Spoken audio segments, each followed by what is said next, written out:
Welcome back, gamers, squitters, octolingers, back to Swim or Sink 4. We have a bunch of fantastic games for you today and a great tournament put on by IPL Splatoon.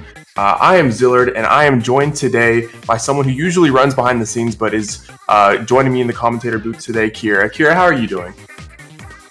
I am doing great. I am excited to see all these teams compete. I'm glad to hear it.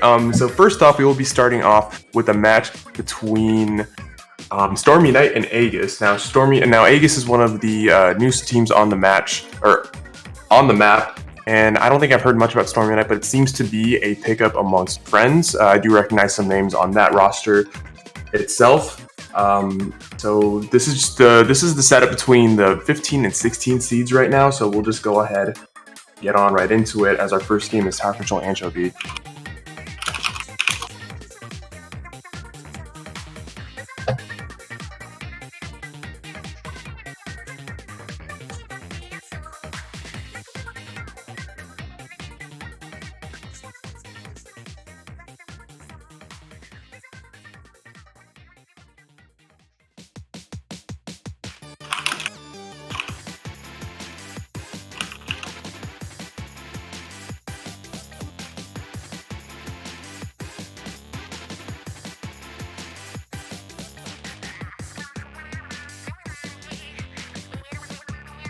Just give us one moment while we go ahead and fix some technical difficulties.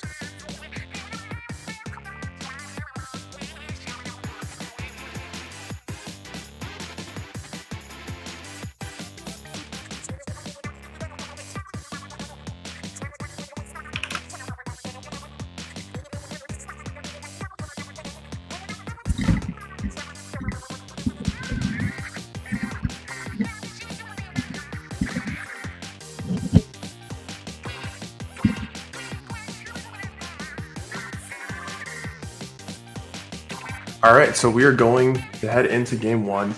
Alpha team in the green, Tower Control Anchovy. Let's go ahead and look at some composition. So we got Mixture on the trusty Dynamo, Bamboo on the side of Aegis. On the other side, we got the Tent on Tower Control coming out from Rhythm. Ninja Squid Roller, very effective usually. Turtle on the other side with a very effective, known for that mid-level 10. So Turtle's been really on the grind recently, so I'm kind of excited to see how he ends up doing. No picks so far on the first map. Kira, what do you think about these team comps? I do think that they do seem to be good. They both have a 10 and they both have a roller as well. So it's kind of the same comp, but not same frame weapons. So we might see some close matches. Right. So it looks like Stormy Knight goes ahead and takes the first match. You see the Dynamo Mixture trying to go ahead and shark out. Unfortunately, gets called out with that last person alive situation. The Tents go ahead and kiss on the flat between Rhythm and Turtle, while Stormy Knight is able to go ahead and take that first checkpoint for free relatively.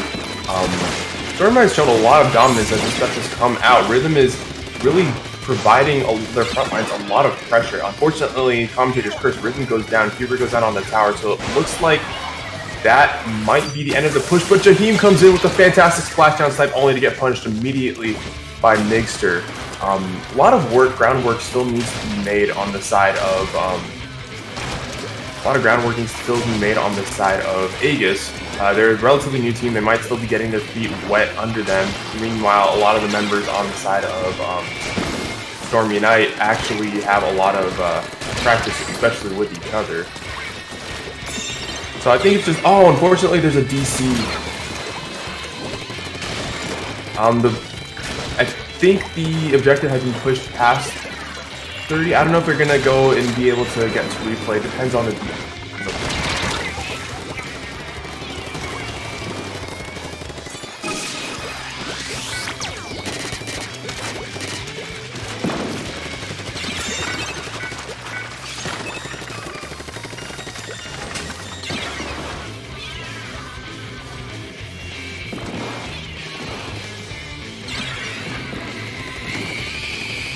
Well, it looks like they might not get to replay that because of where the objective was at the time it was. So I think Stormy Knight will take this game 1 in this best of 3. Unless we do get a replay, it's just unfortunate that Spoon ended up disconnecting the way it did. But that was a pretty dominant play from Stormy Knight regardless.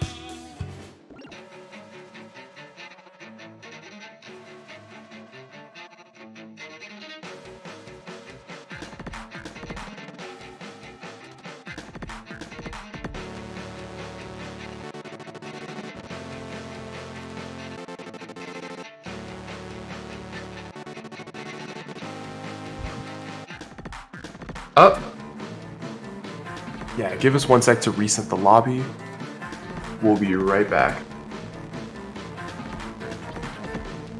Let me go ahead and take this time to talk about our future tournament on this Saturday, October 10th, 2020, Ink for Pink charity tournament, starting at 1 p.m. I believe that is Eastern Standard Time.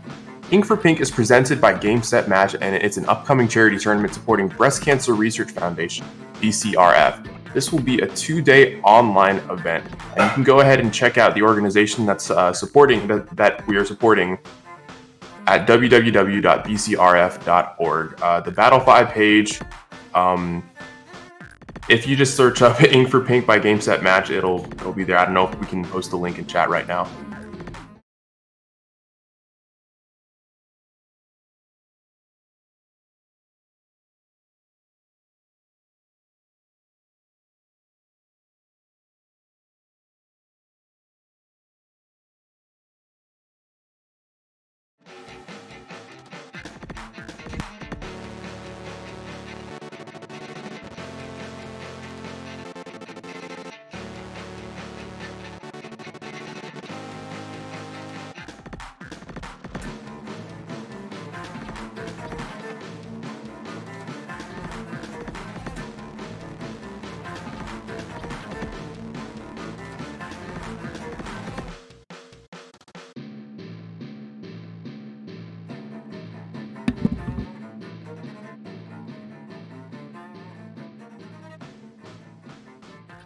All right, so I believe we have lobby set back up, and I think we will also be moving on to Flamblitz Piranha Pit. So unfortunately for Aegis, Stormy Knight does actually take that game 1.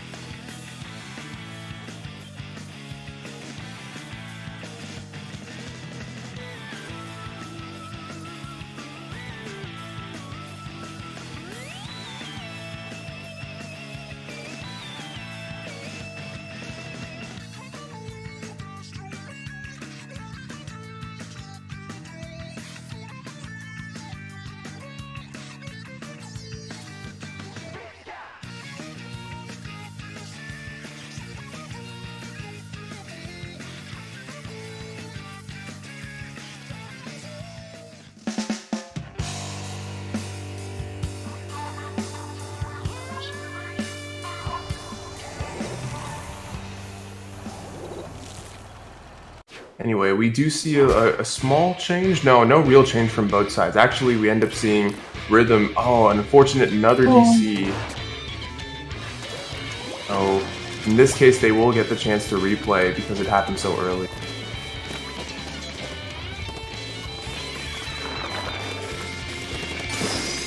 Shout out to the members on the green team on Aegis for being good sports and gathering plans to get this lobby set up as quickly as possible.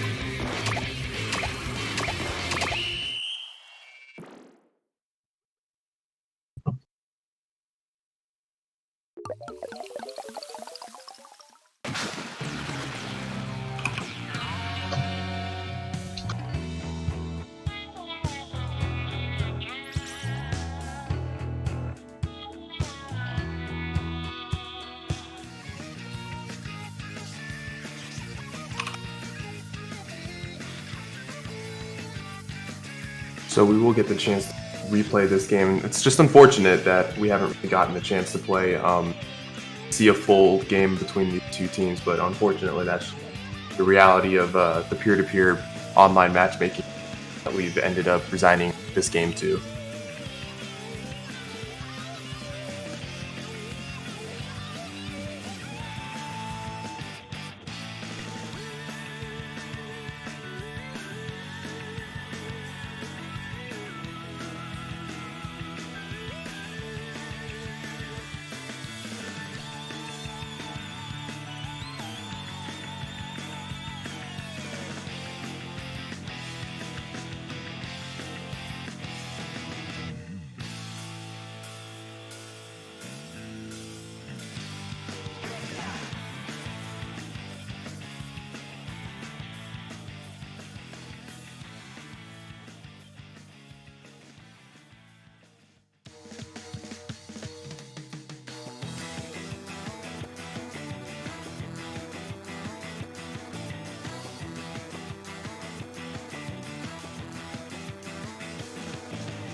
As we wait for that last member, I don't know. There's not really much more to talk about here. We can go ahead and do another talking point. We'll probably revisit this throughout the entire tournament. Kira, do you want to take this next talking point about testing grounds? Sure. So, Testing Grounds 3 will be next weekend on October 16th. Testing Grounds is Inkling Performance Labs' bi-weekly tournament series that is aimed to give teams and viewers a platform for finding and testing new ideas for tournament play. Sign-ups will be open at a later date. Make sure you stay tuned to our Discord for updates on that.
All right, so we've gotten word from on high that unfortunately this set has been reported 2-0 due to DC issues and the inability to find a sub. So Stormy Knight will move on to face, I believe, Dream is their next one in the bracket. So good luck to Aegis, and they may have to drop out of the tournament. I'm not entirely sure what their situation is. If they can't find the sub, then that might be it for them, unfortunately. Oh yeah, timing and sub rules. So round 2, we will be watching Friends versus AU pickup now. Kira, do you happen to know who's on that team? I do not, but I can pull up the roster. So it looks like on Friends we have Isaac, which is the captain, plus Moon and Omen. Not incredibly familiar to me. AU pickup, we have Ray, 25, Brooks, Latias, and an Echo Sushi. So good looking out on AU pickup. They're actually comprised of some of the best players I've ever seen to come out of Australia. Australia is seen as quite not. It's quite esoteric. Not a lot of people know about the Australian scene, but Perks and Latias, I know for sure, have been huge, strong members of the Australian. Latias even going to the representing Australia at the Toon World Invitationals with the Blue Ring, because I remember that. So we will end up seeing some very strong charger play coming out from that. I don't remember the weapons that Perks and the rest of that team plays, but we will go ahead and see that.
Welcome back. Sorry for the long delay. We're going ahead and moving on with the round 2 of winners. We are going to see Friends versus a pickup, and we're starting off on Zone's Makomart. Yes, both teams are probably going to want to have some sort of high painting weapon, as it is Splatoon's, and this always seems to be a good favorite. Yeah.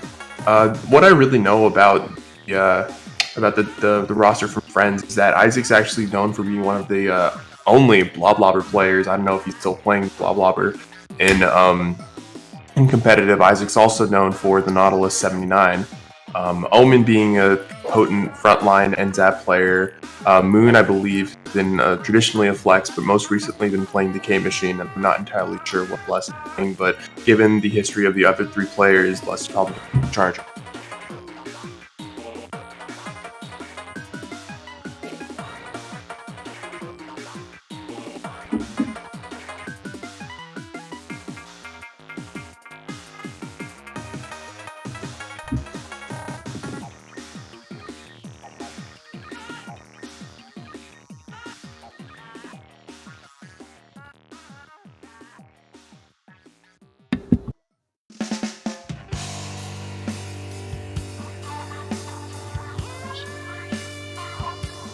Alright, so we see Isaac bring out that trusty Bloblobber. On the other side, you got Latias with the custom E-Leader, and you do indeed have a Carbon Roller, so that's something new. Actually, interestingly enough, we don't see an armor weapon come out from the side of Friends, but on the other side, you actually, on the AU pickup, you do see the NZAP go down immediately. Perk's able to get a pick before getting turned away, so really good starting push coming in from Friends here.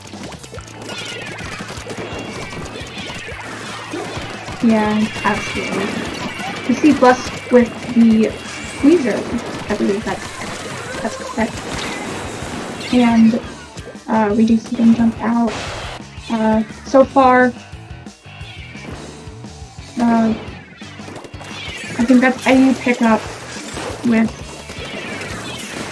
control of that zone again. Right. AU pickup's able to go ahead and take that recap, but Friends doesn't really have any problem going ahead and taking that back for themselves. I think so. What AU pickup really needs to do is just coordinate their specials, and that NZAP unfortunately dies with armor. That's the exact kind of thing that they're going to need to stop if they're going to get to take the set. Omen caught in a tough position gets picked out by that Carbon Roller Deco, which is so strong on this map.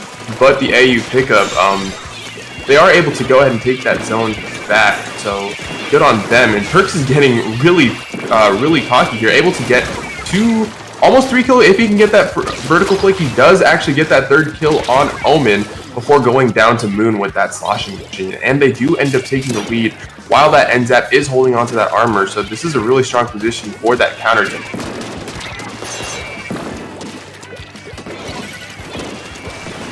Yeah, we do see Friends does regain control, giving AU pickup a bit of a penalty there, so that will set them back just a tiny bit, but they have a long way to go before they lose the lead. They need to really push back in, using something to regain the control of them. Yeah, bodies flying everywhere. Isaac's doing a great job of painting the zone. Actually, fantastic read from Isaac, reading that Trent is going to go ahead and turn left. Latias able to get the punish, but that's what you have to do with that Bloblobber, considering those bubbles travel so slowly. Isaac read that Trent was going to go ahead and move to his left, didn't really have much where else to go, and Isaac Blobs were able to do the job for it, get a 1-pump in. Latias able to help recapture the zone. Latias, I think, is going to be providing the most pressure there. Fantastic snipe on Omen. I didn't even see him on my screen. Absolutely. And we do see that Friends does have that lead that might be winning them the game there. But AU pickup is trying to get back into zone and regain control of that. So Right, they really just have to paint out and be patient, and they are able to take that zone back relatively easily once they get that armor in. Trent able to play aggressively with that end zap, but there was a lot of just sharking and playing patiently and throwing bombs, and that's like a very non-Japanese way to play, if that makes sense. It's a very Western way to play, where you rely so much on pushing together with specials, and yes, it is a very effective way to play, but it does actually beg the question, how good are you at taking back momentum without relying on your special? And that is what I think the divide is between Western and Eastern Splatoon players here. Now AU Pickup's really close to getting that lead back. Unfortunately for them, Friends is able to take that lead back. Perks is able to go ahead and get a punish, but it's just him alive on the zone. And Moon and Omen know exactly where they are and are able to get the punish immediately. And it looks like Friends has complete control. They only have about 35 ticks left before this game is over. So, you know, and they're doing a really good job of just stomping him out. Moon's in a dynamic, dominant position is what I meant to say. Larias has to jump out. K-Shot is pushing in. Just a few ticks left. Moon gets a double before going down, and there's nothing that AU Pickup can do. Yeah, AU Pickup definitely did struggle in the second half of trying to push back and get control of that zone to try and push to the lead. Friends really pressured them back into their base, and that's what and AU Pickup just struggled to get out.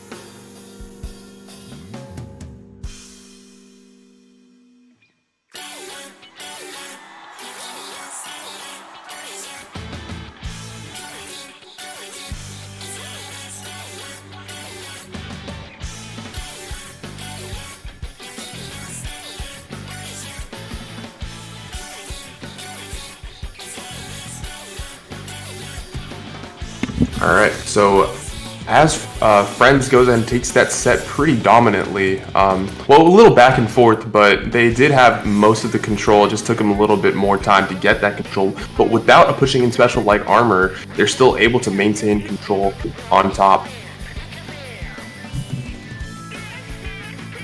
As they move on to tower control, Starfish.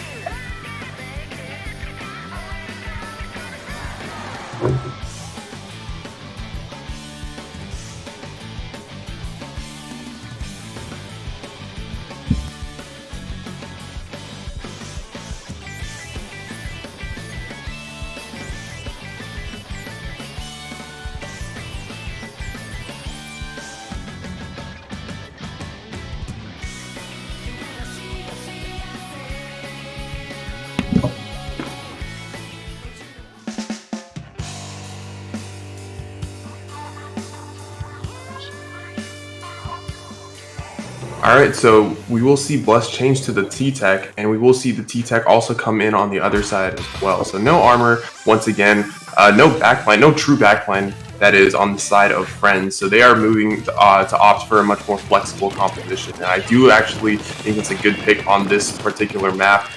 We will see Larias go to that Stingray Charger. Not to say that the E-Leader wasn't a good pick. The Leader was a fantastic pick. However, that vanilla scope is going to do really good for that tower control positioning as well. They'll be able to get, be able to charge Ray and get people off. So I think it doesn't end up mattering though, as Friends goes ahead and takes a 2-down situation and really gets that first checkpoint for relatively free. Yeah, absolutely. And as a Charger player myself, Stingray is definitely very, very useful on this mode. So, and with that Stingray, they can push farther.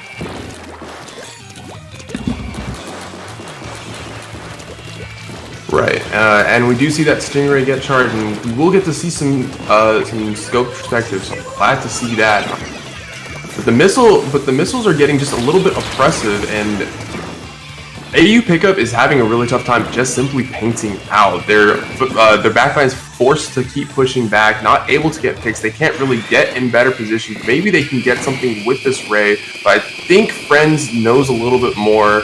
They know better than to feed into the Ray when they have all that paint. They have so much room to move around and dodge that laser. So they will... Okay. So Friends will get the opportunity to keep pushing. They're not really pushed past 50. Lades tries to jump out, isn't able to jump out. The jump comes in. The Inkjet is not able to punish. But the push is still going on. It's a 2v2 situation. Let's just see how it shakes out. Yes, we do see that Ray goes down to Moon, and I think this is AU Pickup that is pushing the tower. Trust me if I'm wrong. But they are pushing it very, very far. And Friends is struggling to get it back.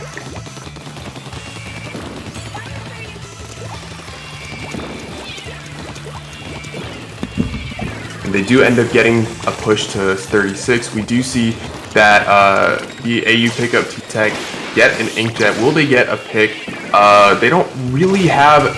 So the problem with that Inkjet is they didn't really have a plan when they popped it, and Isaac was able to sit on and get that for free. Unfortunately, going down to, I believe, 10 missiles.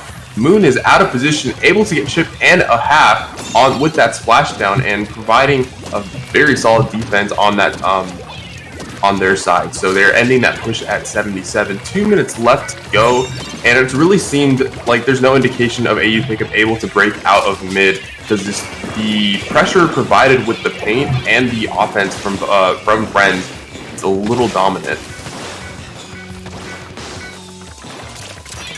Yeah, and we do see that Friends is getting the tower and pushing it even farther to try and get as much of the lead as possible.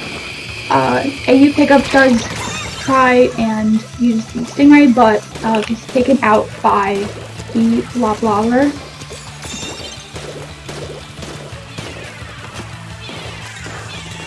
And you do see Friends trying to push back with burst bombs and try and pressure AU Pickup. Like, what are you supposed to do when you got Isaac just trolling under with that Blobber? It technically is a slosher, but still so fantastic at providing pressure on that under corner. Like, you can't really peek and do anything. The Blobs are just gonna go ahead and take out everyone on the team. It's a 3-down situation, and that is the whole set. Friends have just completely taken that out, and AU had no idea how to deal with that. Absolutely.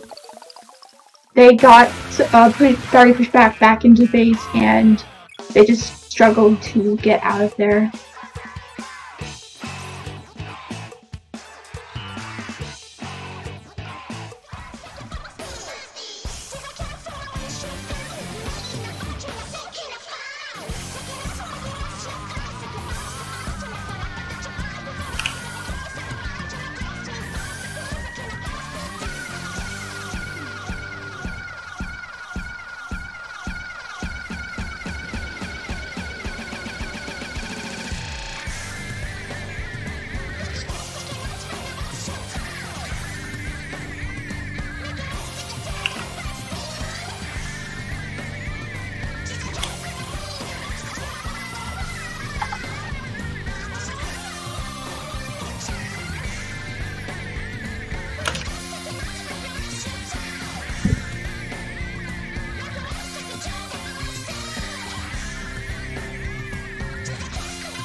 Welcome back. So in our winners round 3, we actually have a fantastic match set up for you. We have the second place winner from the last Swimmer Sync. I believe that is Dream, containing of Zero, Brand, Terra, and .Q.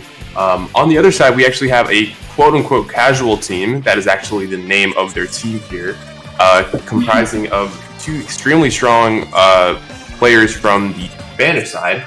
I don't remember if it's Spanish or Mexico, but Lucas and Alex have been dominating the Splatoon scene down south, and I believe that might be some of their Japanese friends in Yu and Maipuru joining them today. So I'm really excited to see how this turns out, because I've actually never gotten the chance to see this pickup in action. I only get to see them dominate people on like 2 a.m. league.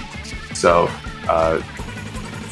what do you think you're going to expect from such a high quality caliber from of these teams like this? Like, we saw a lot of special takebacks, but this is going to be something kind of different. So Kier, what do you think about the difference between how Western and Eastern players play? I'm not exactly sure how they play, but you said Western and Spanish? Sorry, so let me clarify. I think this is a little bit of a loaded question.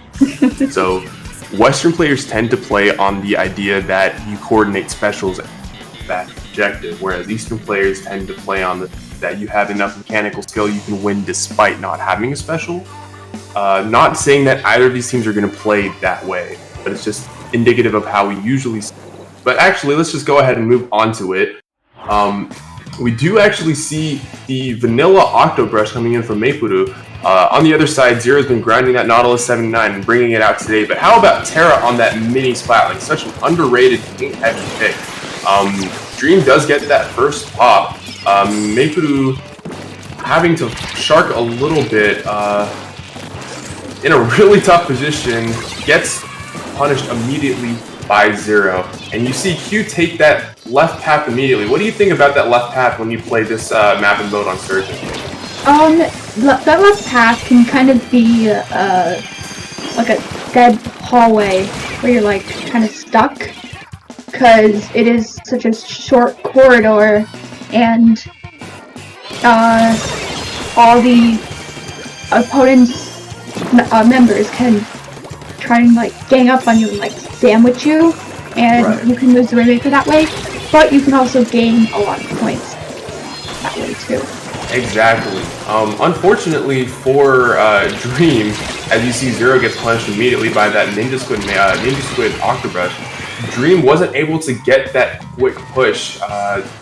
The Rainmaker carrier at that moment did have the opportunity to maybe get to 30 or so, but with that hallway that you mentioned, it's so easy for the defense to come in and just stop your push immediately. Now on the other side, you actually get to see them take the sponge, and Terra is able to complete the sponge push it up to 25. Now that's also a really difficult push to make, but if you have the paint and the control, you're able to take it for free. Now Dream's done a really good job of painting here. What do you think? So, do you think that the range of casual teams' composition will have to do with how they're actually failing to push out here? Yeah, there is a lot of team power with. There can be a lot of team power with this comp. There is. We do have 2 armor players. So they do seem to be struggling a little bit there, but if they can try and get at least 2 or 3 kills on the side for the opponent's team, they might be able to do something. Right, and I am really glad that you brought up those 2 armor players, because in this case of this team, they have a lot of pressure riding on those 2 players now. Both the K-Pro and the Octobrush rely on having the map painted for them to really exceed at their roles. And that relies on those 2 armor players. That NZAP and that Junior need to paint for their teammates. But, oh no, you see Q fall off the map! What are you doing, Q?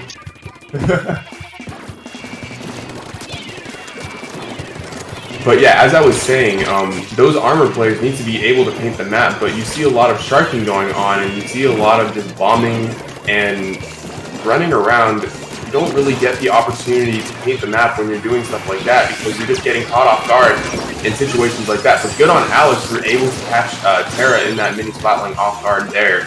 Now, they're going to try and push. They have a hard push to get to, but they're going slowly and steadily. Oh, and they're able to actually get up to that push. Oh, they're so close to that lead, but unfortunately not able to do much with it. Yeah, we do see that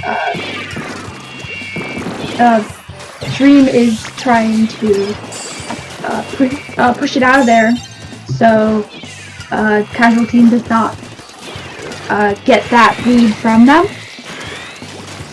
And yeah, exactly. Maple was in a really fantastic position to take that inkjet, and that was a really good Octoburst play. Unfortunately, Zero knew exactly where they were and were able to punish the inkjet as soon as it poked. Had, I think, Maple gotten the chance to just shark a little bit more with that Squid and punish people for flying down, maybe it would have been a bit more effective, but I don't really know much about playing at this level of competition myself. Now, how about this? How about this dance right here? So Zero is on the grades with that inkjet, just running around trying to get IG Alex, who's just doing a ring around the posy with him. How about that?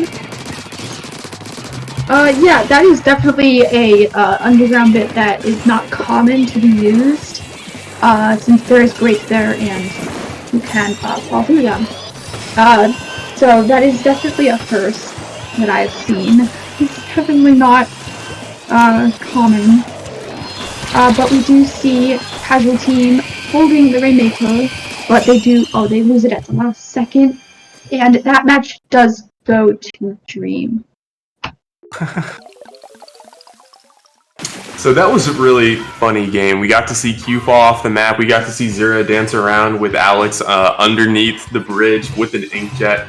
But Zero ends up taking the top of the leaderboards with that 21 frags, quite even on the other side between Maple Brew, Alex, and Lucas. However, despite their valiant effort at coming back, I think Casual Team needs to work a little bit more on just aggressively painting without giving away too much. And with a couple of fantastic mid to backline players in have Zero and .Q, it is actually really hard to do that, which means you have to start staggering your armor so that you don't get picked off by .Q immediately, and you have to stay out of line of sight Zero and .Q at the time. And I think on Dream's credit, you really do have to give a lot of credit to Terra, just aggressively painting the map and making sure that those two armor weapons don't really get to do much. And that's something you get to notice with that mini Splatling. There's just so much of Dream's color on the map just because of Terra right there. Yeah. I think Casual Team had a bit of trouble trying to push it in there, and they just kind of went for it and didn't think about like building that momentum and playing like offense defense kind of thing. So they did struggle with that a little bit in losing the Rainmaker. Right, and so we are moving on to flat zones on Humpback. We'll see Terra go for that Blob Lobber, Zero going on that L3D, and I think Bran on that Neo Splash. So now having a no armor comp is a breath of serious fresh air, honestly, coming in from the side of Dream. On the other side, you do have that double armor comp. Lucas is a really solid junior one-trick, almost. I don't think I've ever seen Lucas play anything other than junior. But Dream gets that first cap, and Lucas is pushed back, not able to do much, just kind of bombing out.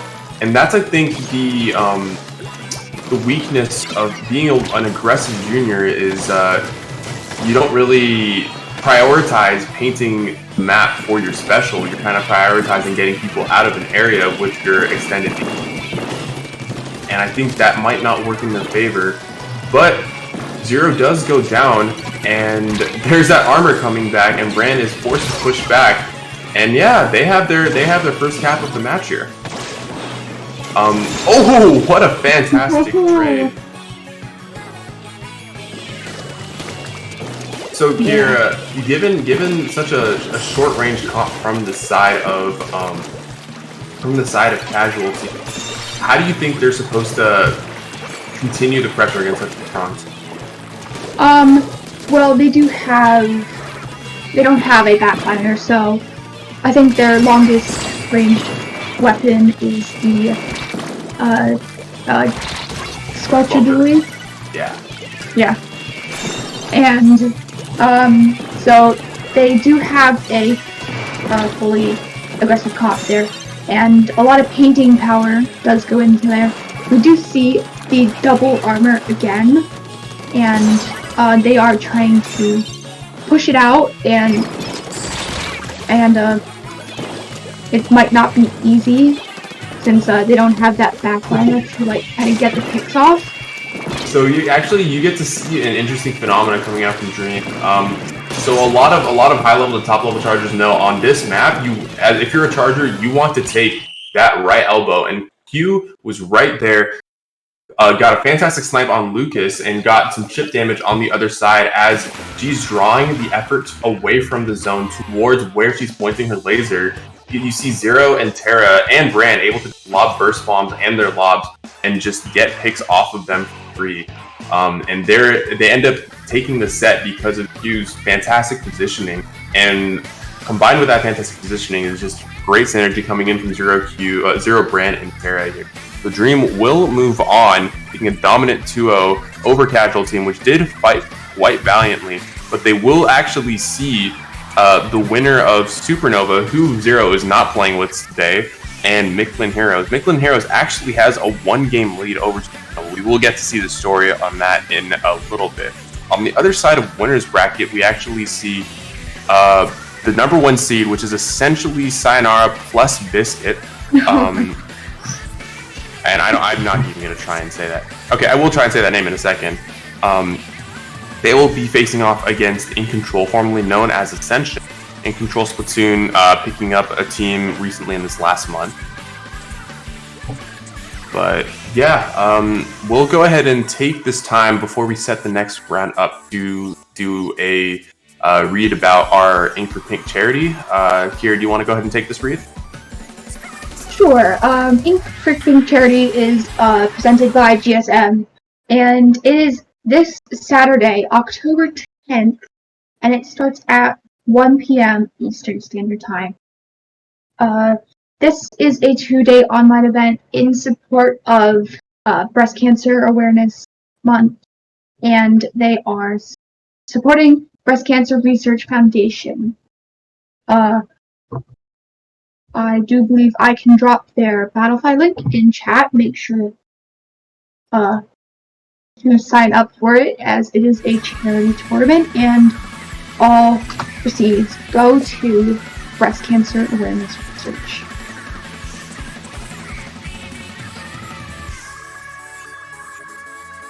All right, I hope to see many of you in the chat there. GSM's doing a fantastic thing for breast cancer. I believe K-Bot will also be hosting a 2-hour streamathon. I don't know if it's probably not going to coincide with it, but anyway, moving on. Our round 4, winners round 4. This is, I believe, winners semifinals here. We are going to get to see best of 3, I believe. I'm not sure if this is best of 3 or best of 5. I will go back and check for that. But we are seeing the number 1 seed. Okay, I'm going to take a guess at this name. Bovayobocunarasayocut. Oh gosh. Okay. Okay, I get what they're trying to do here. And on the other side, you got InControl. Now, one thing I'd like to point out about this Biscuit plus Sayonara team is Bagel and Biscuit are the 2 best Nautilus players currently in the West, maybe in the world. Maybe. I'm not very well versed on. I'm not very well versed on how good Nautilus players are in Japan. It's not very well used, but I'm assuming you're not going to see Bagel off of that Nautilus. But Biscuit's shown the ability to play pretty much anything. I've seen Biscuit on the Charger, the T-Tech, the Blaster, in those early InControl years, and then later moving on to Ballpoint and Nautilus 79, and even recently some Mini Splatling and Hydra Splatling. Curious to see how this is going to go out. Sun usually on that on that shot and end zap grind, and then DJ is a really strong slosher player. On the other side, Omega is known for being, I think, the best Carbon player in the West, but most recently has been flexing over to a lot of Ink Brush and frontline shooters. Madness also on that Nautilus 79, playing. Not entirely sure if Jinx or Swen is the Charger on InControl here, but we will see that. We will see what they end up going.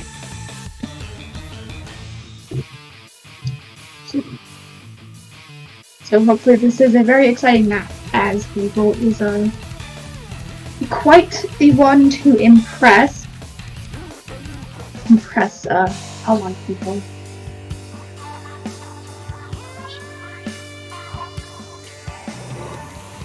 Alright, so we will see Bagel on that mini, if I'm correct. Yes, Bagel on that mini, Biscuit on that Nautilus 79, Sun on the Zap with Last Ditch, DJ on that Soda Slosher. On the other side, Omega on the Carbon, Shinx on the 10, that's right, Swen on the X. So actually curious match to see here. I still think that the rightful #1 seed is going to be pretty dominant in this showing here. As you see multiple members jumping out or going down on the side of InControl. This is Clamblitz, so despite having the map, they still haven't really gotten much of the objective, but I don't think that's Sayonara's goal here. I think their goal is just to go ahead and provide so much pressure that they're going to force InControl out of their natural habitat and force specials early. As you see Swen there, forces the baller, gets immediately picked off by Biscuit's Inkjet right there. Yeah, and we do see that, I'm gonna call him Boca. Boca does... It's okay to call him Boca, it's okay to call him Sayonara. Okay. So we do see that they do get that, early lead of 57, and, InControl is, has to, really push back, Sayonara to try and put some cleansing to put up their score. Right. So, interestingly enough, Sayonara actually had the strategy of waiting a little bit, so they didn't actually get a lot of clams in. They just wanted map control. DJ trying his best to deal with those 2 power clams, but the Tenebral is just so strong on this map, especially on Clamblitz, to push that they're actually still alive. Living in that bubble gets called out and punished, but they're able to get 2 footballs in, so despite having a lot of map control... Oh, what is that Carbon flick from Omega? That was one interesting Carbon flick. But yeah, we do see a very close match as Sayonara has a 3-point lead against InControl. Yeah, so this is the stalemate. The stalemate, or not the stalemate, but it's the even ground part of the game, and that first bomb rush comes out from DJ, able to get a really strong pick there. But the stalemate ends very quickly as just punishes are coming out everywhere. Actually, Madness does a fantastic play and gets a triple, stopping that 3 power clam, or yeah, that 2 power clam push in there. That was a fantastic play from Madness right there. Sayonara had all the momentum, the ability to push, but they just did not see Madness was there in a great position, able to punish immediately. So about this mid-ground stalemate, when you're caught in this position, you really have to focus just 1 or 2 picks to be able to get towards that clam goal. But on a big map like Reef, it's a little hard to do so. As you see Swen goes down, Shinx jumps back with the power clam, but to a beacon so they don't lose the power clam. It's just This is just actually, honestly, this is a little bit of a hard game to commentate because both teams are showing each other a lot of respect in this middle ground battle right now. Absolutely. And it is such a large map, so even if you get a quad and it's on like your side of the map, you have to try and go to the other side to score that clam, and by the time you're at that basket, the team has already respawned and already gotten in. I think Sayonara is doing the significantly better job of aggressing, as you see Sun able to punish Omega for poking out of his for just about half a second. The problem with that is, with this big map, if you don't have the clamps when you get that huge push, you're going to be in a tough position like DJ is in right here. And DJ just goes down to a little spray of fall off coming on from Shinx on the tent here. Bagel getting a really strong burst bomb direct, as Shinx is going to try and get a push here, but getting bombed relentlessly. They are able to get one clam in. Two clams will take the lead for them. They do get the lead, 20 seconds left. Sayonara plus Biscuit, actually they do have a great opportunity right now to take that lead back. They just need, same deal, one power clam and two more clams, but it's going to be on... It's going to be on their burden to be the aggressors here, and they still have a 20-second overtime to take off, but that Ted is going to be difficult to get around. Not just that too, but Madness actually goes down. This is going to be huge. This might be the opportunity they needed. They did get one. There was a full wipe, and that is the whole game right there.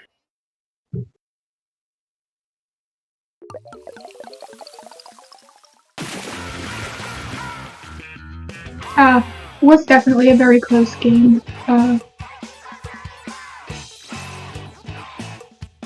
As we did see two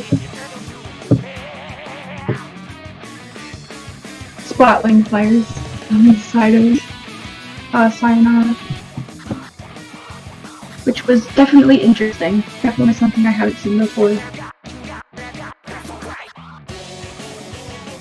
Right. So yeah, Sayonara goes ahead and takes that game one. I think Flamblitz actually worked in Assassin's favor a lot, but they're going to have a tough time moving on. If we are moving on to Rainmaker Anchovy, and I think we are, this is going to be really tough for InControl to take back. And I don't know if this is a best of 3 or a best of 5, but I don't think on Rainmaker, Omega is going to be able to get the full map to do what he was able to do. The thing about Sayonara running that mini Splatling with Bagel is the sheer amount of paint that a mini Splatling is able to put on the ground kind of throws a wrench in any plans that the Carbon Roller is trying to do. Plus that tent can paint, the vanilla tent can paint, but maybe not as much as Omega desires. Same thing with the Nautilus and the Explosher. They're good painting weapons. They're not great. That means the Carbon Roller doesn't have a lot to go around. But we are going to go ahead and move on into that game, and let's just see how the compositions change.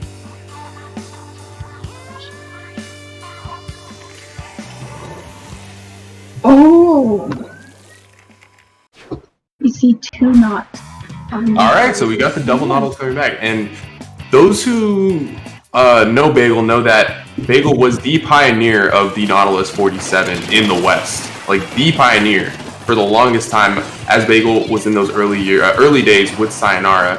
On top of that, you see DJ going on that vanilla slosher. Really interesting change up from here. And Sun on that Junior. I don't think I've ever seen the Sun Junior. I've only really seen the Sun Zap. Both juniors go down, but it's pretty clear who has control here. As Sayonara is just able to take that fan for free. How important is it to take that sensor map and win those fights, especially in a game mode like Rainmaker here? It is definitely you were talking about the fans, correct? Right. Just the general of the map. In general, like getting the map early. Yeah. Those fans can give players a height advantage.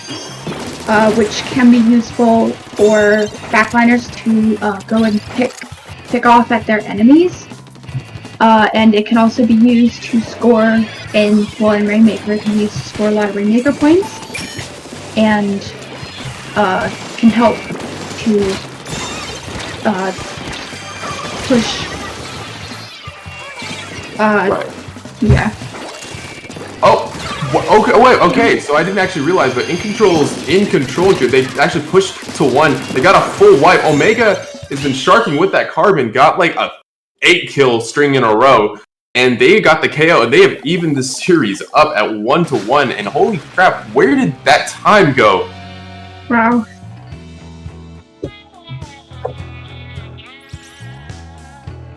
So shout out to Omega just getting into their spawn, and once you're in that spawn, so the thing about being a carbon roller is once you're under that ledge, especially on a map like Anchovy, you get that vertical flick and you can kill people essentially a foot out of their spawn.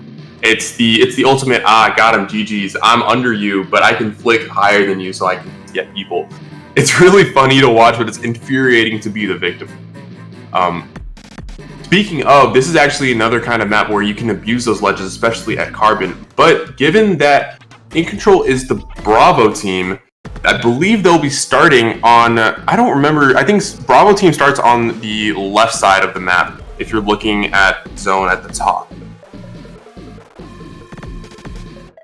So that means that Omega's Carbon Roller might have an advantage depending on if they're going to have people camp that tent. But this is like such a small known advantage that it might not actually matter in the grand scheme of things. We also have to consider that Sinar wasn't really playing their weapons in that last game, and I think they are considerably stronger on zones in particular. So we'll see how that ends up.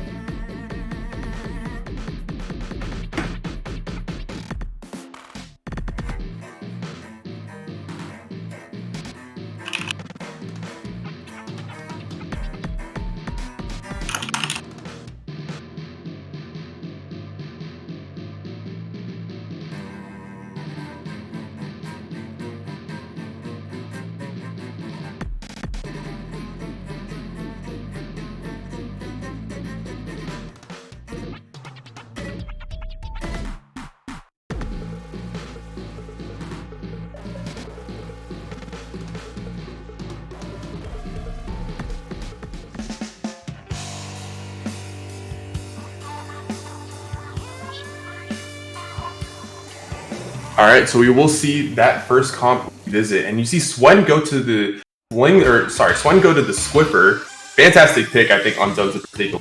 Omega going on that Flingza. What do you think when you see when you see a Flingza on zones?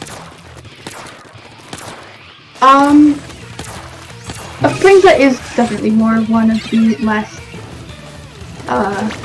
less common rollers out of them all. It is definitely an interesting weapon to play. It has a lot of painting power.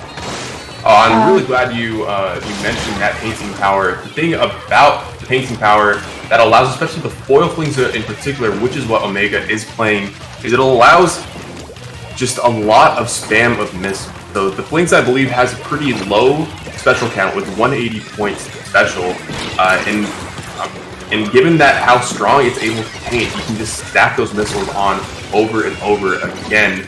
But this bar fight going on in the bottom, Biscuit's able to do a really good cleanup, but not before InControl pushes 47. So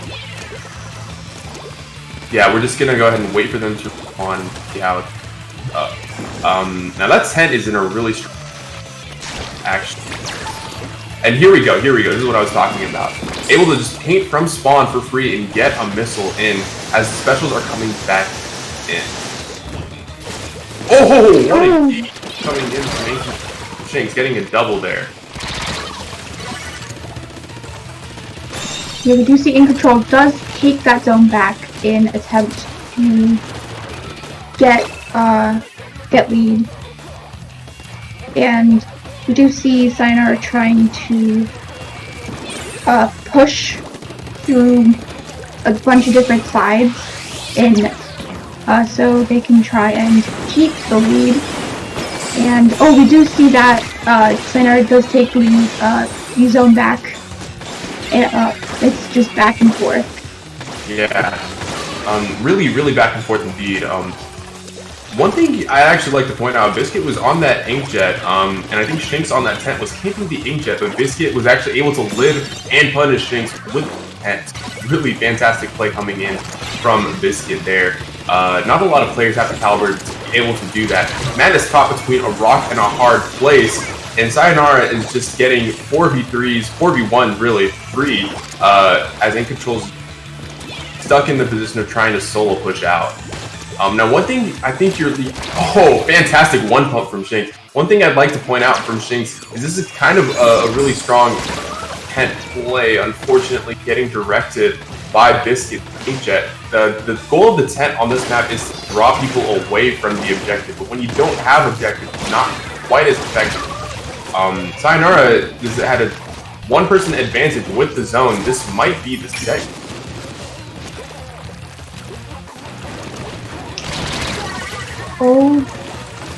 Lost control, but able to prioritize the kills, and I think that is the game.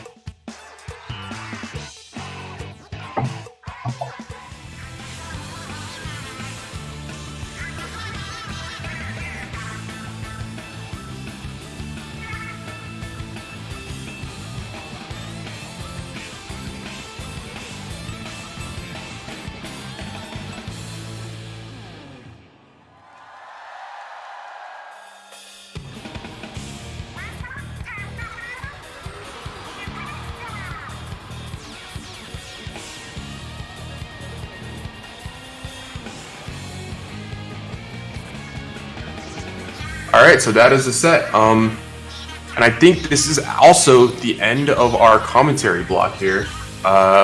We will be moving on to winners finals, but replacing us will be Risa and Stu the announcer.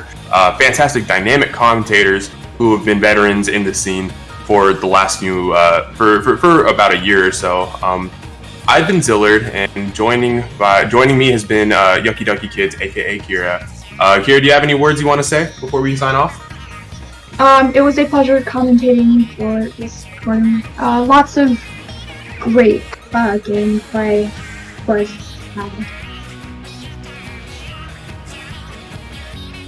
Alright, thanks everyone, and please stick around to see the rest of the tournament. Thank you. Good.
and a pleasant good evening to all of you. Welcome back once again to the 4th edition of Swim or Sink, presented by the mad scientists here at Inkling Performance Labs. I am Stu, the announcer, and I'm joined here by the one, the only, the incomparable Rissa. Hope your evening is good, Rissa.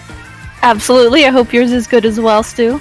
Absolutely. I mean, how could it not be? We got action like this going on, and frankly, a winner's final that is about what we've come to expect from the Swimmer Sink tournaments. It seems to be the 1 and the 2 seeds pretty consistently, and we are going to have. I'm going to try to give this a pronunciation, so feel free to laugh at me now. Well, obviously, it's Dream, the 2 seed. It's a very, very good side that they've put together and have appeared pretty consistently in the later rounds of this tournament versus bovayobocunarasayocut.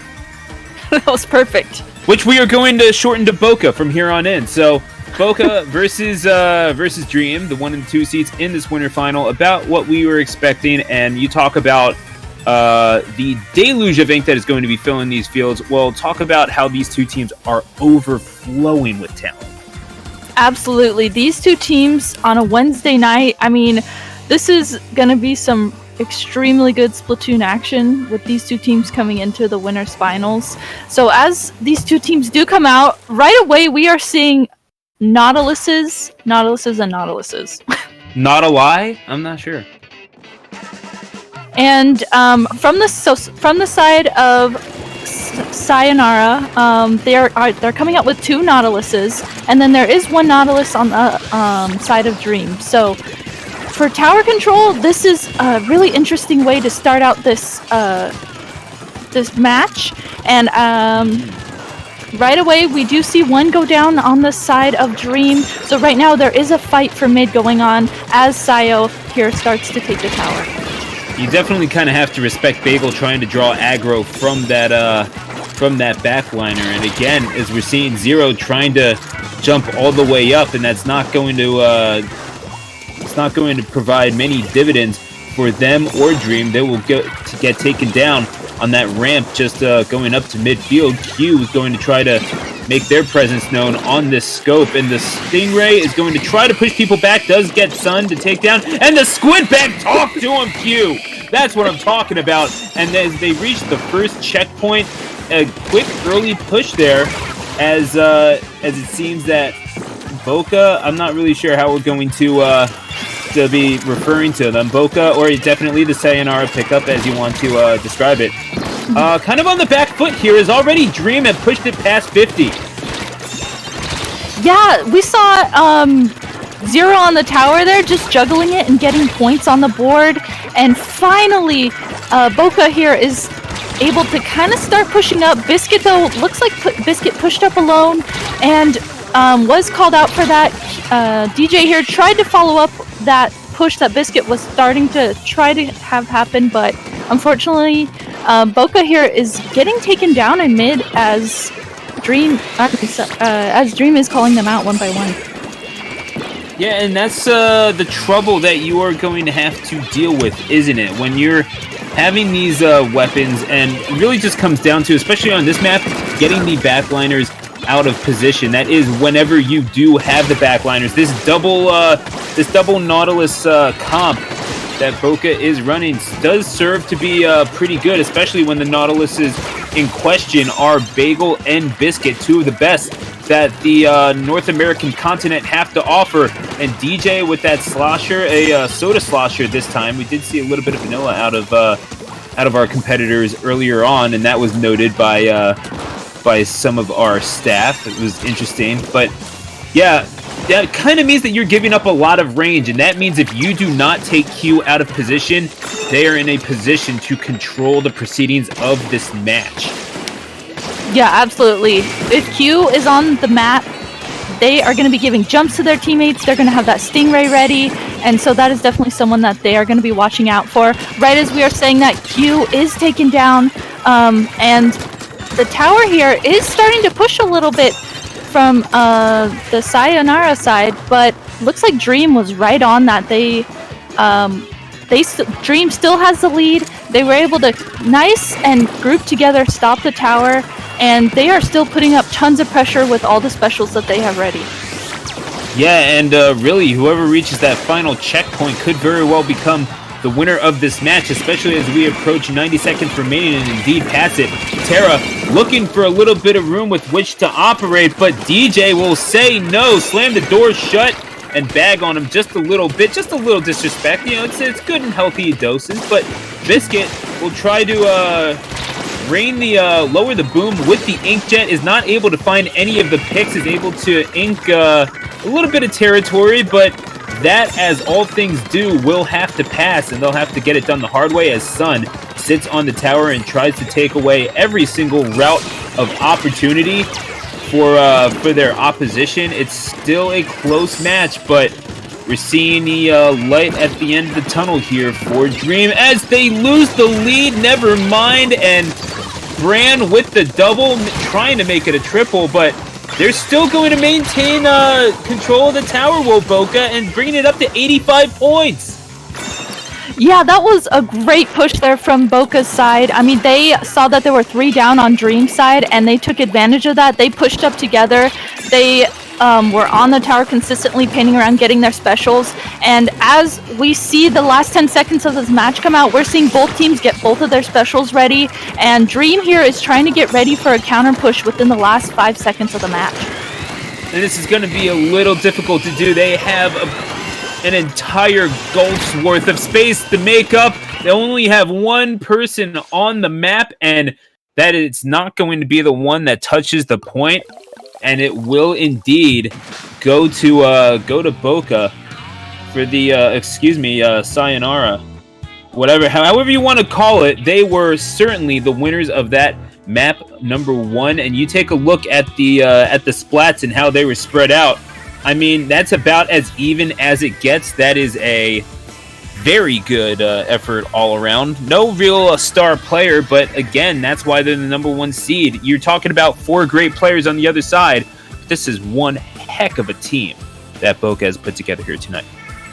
Yeah, this is a very strong pickup. I mean, you think of players that you would want to have on your pickup for a tournament. I mean, this has got to be one of those teams. And I'm really excited that we're getting to see Biscuit playing past since FTW is on a hiatus. I'm really excited that Biscuit is here playing. We get to see GJ, who's a very strong slosher player. And, of course, Bagel and Sun on Sayonara, extremely strong players. So this is great that they are really showing us what they got. And that really is what this tournament is all about, isn't it? Where you have pickups from just some of the best teams across North America. It's like if you went to a playground and you were... it's like, okay, so back in the 70s, they would have players from the NBA play at Rucker Park in New York. And literally, it was like Dr. J would play there, Nate Archibald, or Connie Hawkins, some people who are in the Basketball Hall of Fame right now. And they would just go in and they would play pickup games and people would watch. That's kind of what we get to see here right now, is just some of the best players in North America going at it and having fun with the game. And as we take a look at the compositions here for this map number 2, and they are going to roll through and try to get control of the zone. Really is a push to see who's first, but that does not mean that you are in any better position to finish the game out than usual, though Bagel will certainly try to push the lineup here as they take control on this first point at Macklemore. And this is something, just trying to drop back into the zone here and seeing Bagel and Biscuit on the Nautilus together. I mean, that's a scary sight alone.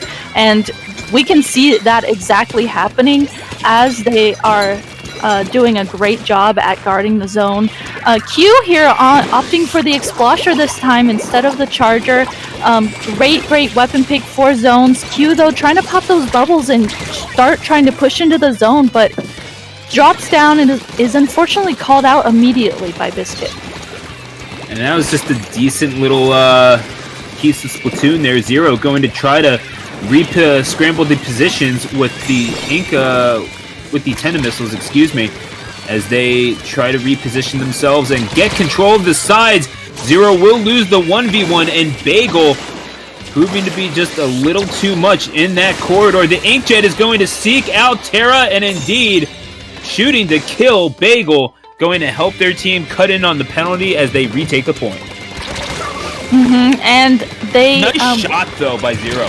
Yeah, Zero here trying to get a little kind of almost flank going on. Does get a nice pick as he goes around. And is going to get called out. Right now, both teams do have one down as Dream goes ahead and takes the zone. And Tara here trying to paint around. I'm sure that Dream is wanting to get their specials ready for that counter push that Boca is going to be presenting. So right now they're doing a good job at guarding the zone, but unfortunately it looks like Zero did go down as they start trying to work to defend. And this is Biscuit on the Inkjet, again trying to cut into their penalty as they are going to catch Brand before the Inkjet takes their lead. Bagel will have a safe landing indeed, as they were in very real danger of getting picked off. However, that's the benefit of teamwork, isn't it? Now Bagel will continue the work that they are putting in on the Nautilus as they are going to try to cut into their penalty. They have almost done so successfully. The bubbles, however, from Q are going to try to retake point, and indeed it does. This is we're at about a stalemate here in terms of movement on the scoreboard, but Dream having possession of the zone, though maybe not for long. It's 2-2 on the map, and wow, just like that, they somehow are able to retake the point. That's what happens when you win your 1v1s. Yeah, Dream was holding the zone there for so long, and they knew that they didn't have any penalty. But here it looks like Boca was able to recap and give Dream that penalty. So Dream, if they are able to get the zone like they just did, are going to have that penalty that they're going to have to work through. Now, we're seeing Q positioned up on that tower. We're seeing Zero here trying to shark, but looks like Zero was called out by that Inkjet. Let's see if Zero can win this 1v1. Oh, DJ going to go ahead and take out Zero. And there, as that happens, there is a full wipe on the side of Dream. And it makes you wonder, maybe Zero waited a beat too long. They had the Ink Armor, the benefit of Ink Armor, but simply were not able to take advantage of it and go on the offensive. The cards just were not there.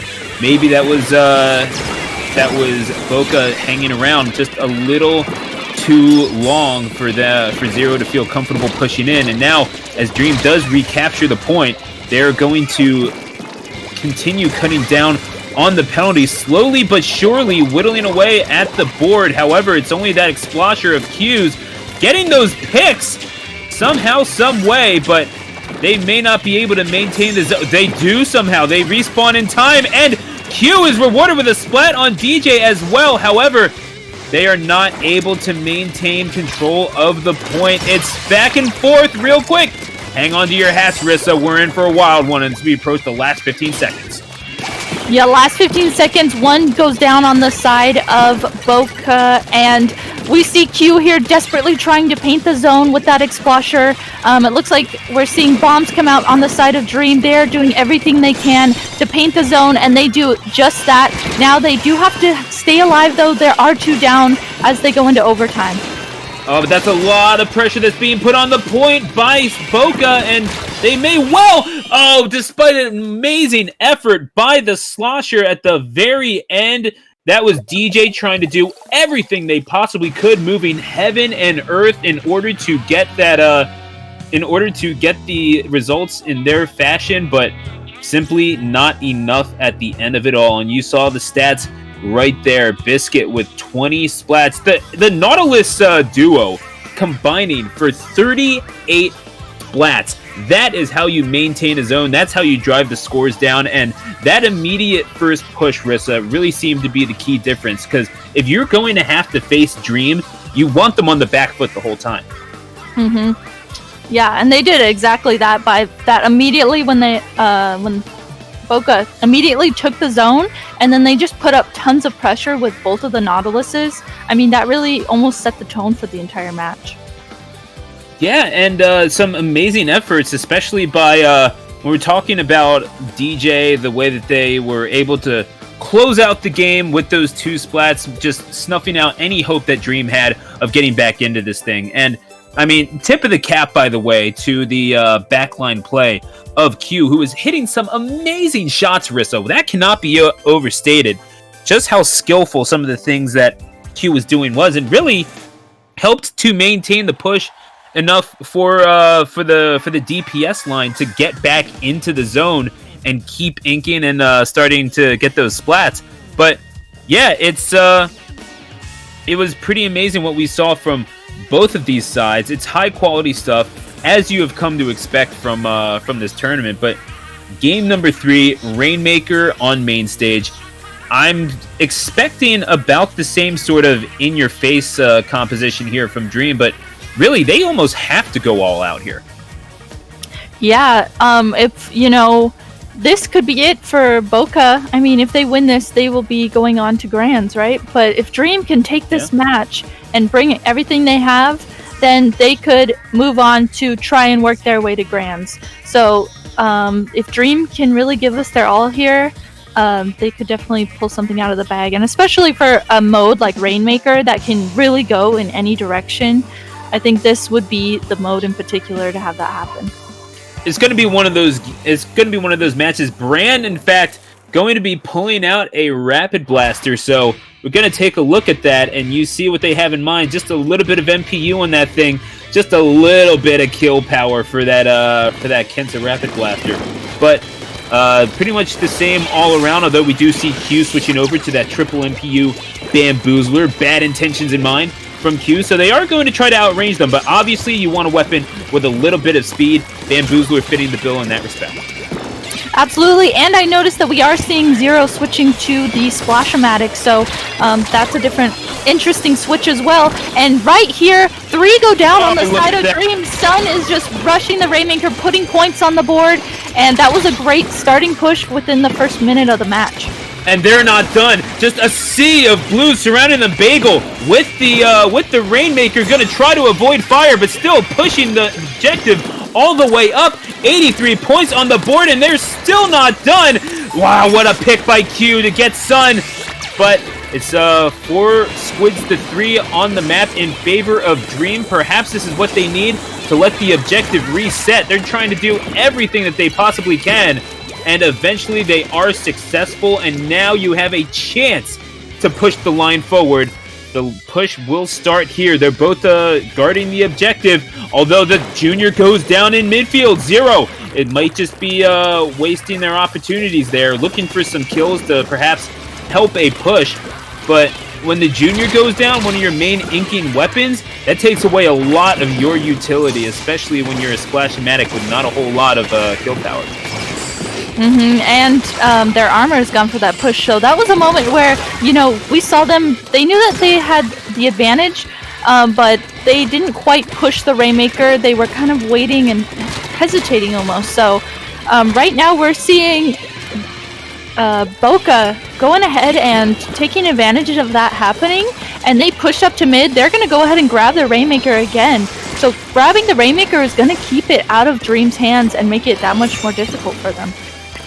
I mean, what's the best method of defense in any game? It's protecting the ball. It's possessing the ball. It's possessing the objective. Whatever it may be, if you have it, they can't score. And Bran making sure that if they are not on the map, they can't exactly score either. That's going to be a double for Bran, who has just been taking heads with that blaster as the Nautilus is going to come up onto elevation. Biscuit trying to prevent any sort of push being accumulated by Dream. Bagel will be taken out of the air by Q, who again has tournament glory in their sights and doing pretty well for themselves on the Bamboozler, though the results on the board not showing as such at the moment. Yeah, and we saw Q here doing a smart thing by backing up just a little bit. That way they could be in a position to give jumps to their teammates. Q trying to push up here, get a little pick as they push up, but right now it's kind of just a back and forth. Finally, it looks like Dream Terra is going to go ahead and grab the Rainmaker. They are going to have to watch out for DJ, though, up on the snipe here. This is a dangerous spot for a Slosher to be in. Looks like Q did a great job at seeing that Slosher up there, seeing DJ up there, called that out. And though they just got a few minor points on the board, they are not in a position to be able to push again. what good tracking there by Biscuit, and Q was at a weird position to try to hit that shot, was not able to do so. I mean, it's a shot that we have seen Q make, but I mean, when you're moving like Biscuit was on that Inkjet, it's always a 50-50, utilizing the cover on the snipe incredibly well also. So Q going to have another shot at helping their team move forward past the 43-point mark, which they currently sit, perhaps even match or exceed the 83 that have been accumulated thus far by Boca as we approach down past 1 minute, excuse me. Rainmaker is just sitting there ready for the taking, and Brand trying to get as many squids off of the board as possible. Going to be looking for the splat. The explosion will come through on midfield. That's not as high a push as they wanted, but still getting the splats necessary to make this possible. 4-3 on the map at the moment, and if they're going to push, it's going to happen here. Look at this! Oh man, just not enough. But they have numbers. Yeah, absolutely. Look at that. Q is even pushed up here in their spawn. This could be the push that they need if Q can get gets a pick on DJ. They're literally 1 point away from the lead. This is just so close. And just like that, oh my god, they did it! They did it! That little cheeky, they thought that they could run out the clock, but they pick up the objective, and just like that, you take your eye off of the ball, and it gets stolen away! The dream is still alive. We are at 2-1, approaching game number 4, and those are the sorts of mistakes that cannot happen, Rissa. Mm-hmm. That's one of those things where you just have to be watching the Rainmaker. I mean, they were able to pop it and just grab it with literally at the last second and get the lead with that. It was 1 point away. That was just so close. They had the game won. They had it won. There's no other way to describe it. And after all of that, I mean, Biscuit leading their team with 15 splats, an incredibly efficient game. 4 splats or 4 inkjet pops as well. But I mean, this was Bran going up to the front lines, so efficient with their shots, averaging a splat every 30 seconds. That's the sort of thing that leads to consistency. But wow, that push on that last wave, you really have to talk about Q. Such a good backliner, and obviously the 10 missiles to help with repositioning, 6 of those in the match, but leading the team with 16 splats, none more key than the ones that they picked up on that push going forward and getting onto opposing snipe. Yeah, I mean, you know that if there's a bamboo sitting at your spawn, watching every person come out one by one, that's a scary position to be in if you don't necessarily have someone who can match that range. So we saw that exact thing happen, and Q was not only getting picks in the process, but almost acting as a distraction. So that was a really good play and helped aid to that happening.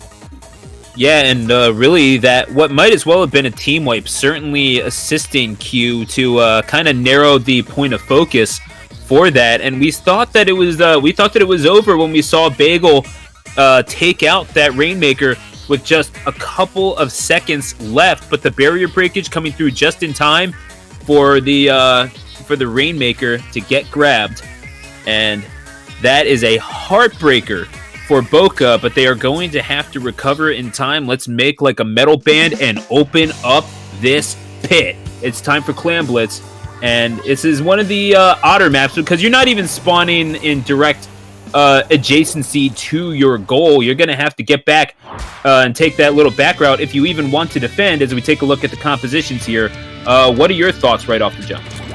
Right away, I love that I'm seeing Terra on the Tenebrella. For this map and mode, Tenebrella is a really, really strong pick, so I love that we're seeing that. We're seeing Q back on that bamboo. Right here, I love that we're seeing Zero pop out immediately with a bomb rush. But I am noticing that on the side of Boca, they aren't coming out with the double Nautilus this time. Yeah, Bagel instead going with the vanilla mini Splatling, a personal favorite of mine, although I would never describe it as meta by any stretch of the imagination. I just kind of like the utility because it has burst bombs, gives you a little bit more range with your weapon and a little bit more immediate kill power. So double run speed along with that, certainly going to be helpful. And Zero back on that double MPU Splash-O-Matic, certainly bad intentions in mind with that thing, and along with some ink coverage. DJ going to catch a body with that burst bomb launcher on the Soda Slosher yet again.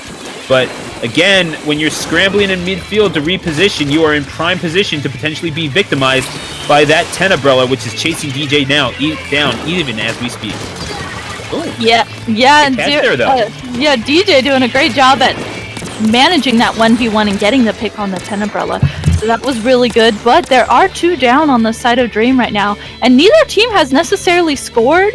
Both teams don't have tons of clams, and it's kind of going just back and forth in mid. I mean, we'll see 2 go down on one team, but then 2 go down on the other team. So it looks like finally Dream here, having clams advantage, 20 clams, is going to go ahead and score and get a few more in while they're at it, popping specials as they try and defend this to keep getting clams in.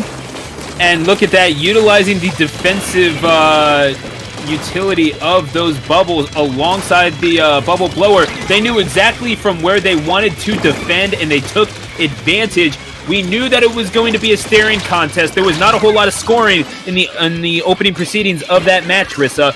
But how do you win a staring contest? It's the first one to blink.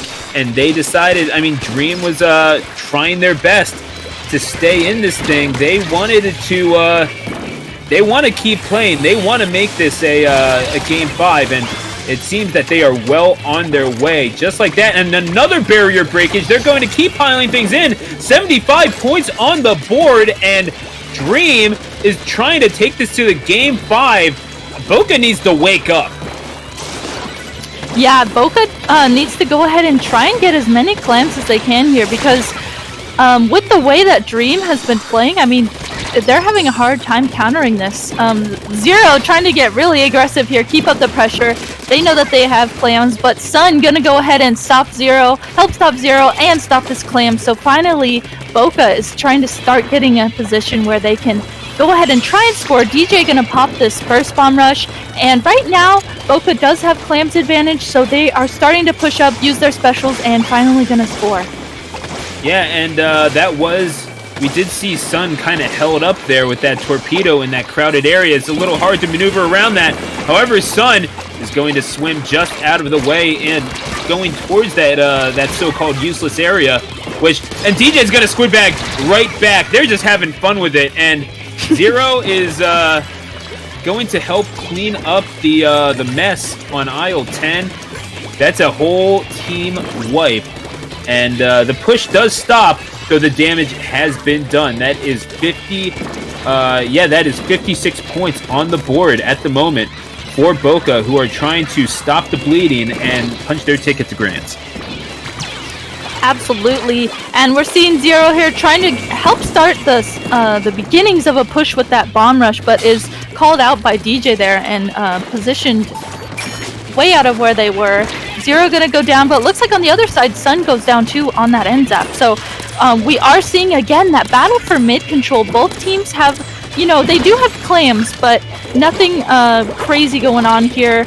Just a lot of back and forth because Boca knows that they need to get as many clams as they can if they want to try and score here.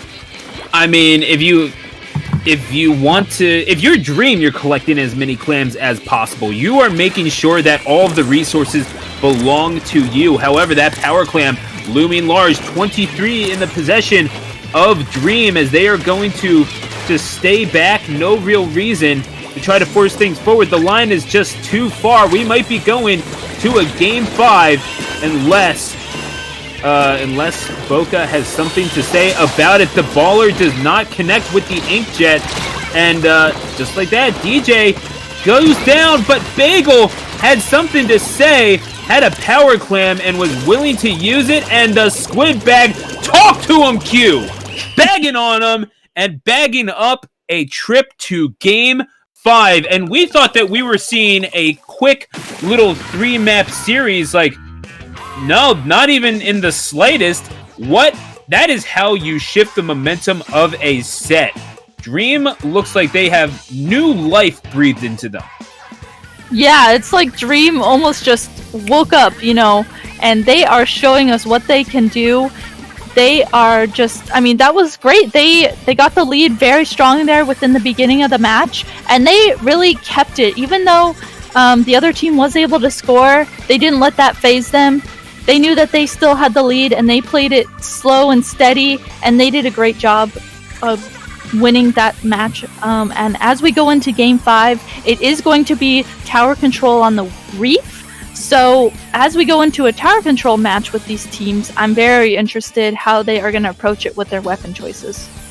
Yeah, it makes you wonder, right? Because we were seeing double Nautilus from Boca for quite some time, and instead we saw Bagel switch off to the mini Splatling, which I wouldn't say was necessarily a bad choice, but at the same time, not necessarily the most flashy stat line when you think about it. It was 610 of missiles and 9 splats overall for the one of the better Nautilus mains in the North American continent, which was playing mini Splatling that time. Biscuit was on the Nautilus, led the team with 11 splats, but it was it makes you wonder just how much the difference in the composition had made, and I don't really know if that was the right choice, but I'm wondering what you think Boca need to do as we head to tower control on the Reef. That's a good question. I mean, we saw the double Nautilus strat working really well for them, so I'm wondering if they will come back with that, but they have been switching it up and not necessarily, it seems like they maybe didn't like that. I don't know what specifically they'll need for this, but I'm interested what they will do with the way they have been playing. And for the record, the leader on the board last map in game number 4 was Bran with 16 splats and that K Rapid Blaster looming large. It will come out yet again for game number 5. It's time to settle this. A spot in grand finals at stake. And as we take a look at this composition here, this is Zero back onto the K shot and Q on the Squiffer. So yeah, double NPU on that. You're definitely going to want a little bit of map coverage with that. The Squiffer certainly being able to provide that. And yeah, you better believe has more than a grand final spot in their sights. And we're seeing Boca on exactly what we were talking about. That double Nautilus comp is coming back. We're seeing DJ on that vanilla slosher. So they have tons. They may not have range on their weapons, but their specials have tons of range to offer them. So right now we're seeing just absolutely aggression. Biscuit putting out that jet in their spawn. I mean, this is aggression that's hard to match within the first minute. Yeah, I mean, this is exactly the sort of response that we wanted to see from Boca. Terra trying to push things forward with the shield that the Umbrella provides, but my, oh my, 79 points on the board, and DJ is not done yet. Has been getting up in their grills with the slosher. That's a double at least.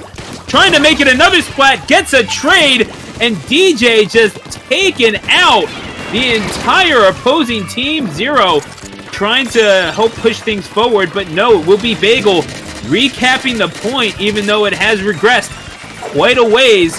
That's still a way to get your team right back into this, and Bagel will go on the offensive with the Inkjet. They are going to seek and destroy, trying to take out some people at elevation. Not successful in that regard. They're just bagging on the tower at this point, and they have passed the 3rd checkpoint. Is this the end in sight as they rush towards the finish line, or rush as much as you possibly can on that slow, methodically moving tower? Zero will get a splat, but gets taken out again by DJ. It is 3-1 on the map. The push will end there, but not before, Rissa. 96 points are registered by Boca. Yeah, that is an insane amount of points to put on the board within the first 2 minutes of the match. So right now, Dream really has to find a way to match these double Inkjets coming out from Boca's side. The Nautilus is coming out. I mean, right now they're trying to push the tower, but Boca is right here with their armor, with their Inkjets, ready to stop this push that Dream is starting to have happen. Yeah, and that's kind of the rub, isn't it? Especially if you are nice bomb kill there by Bran onto Biscuit.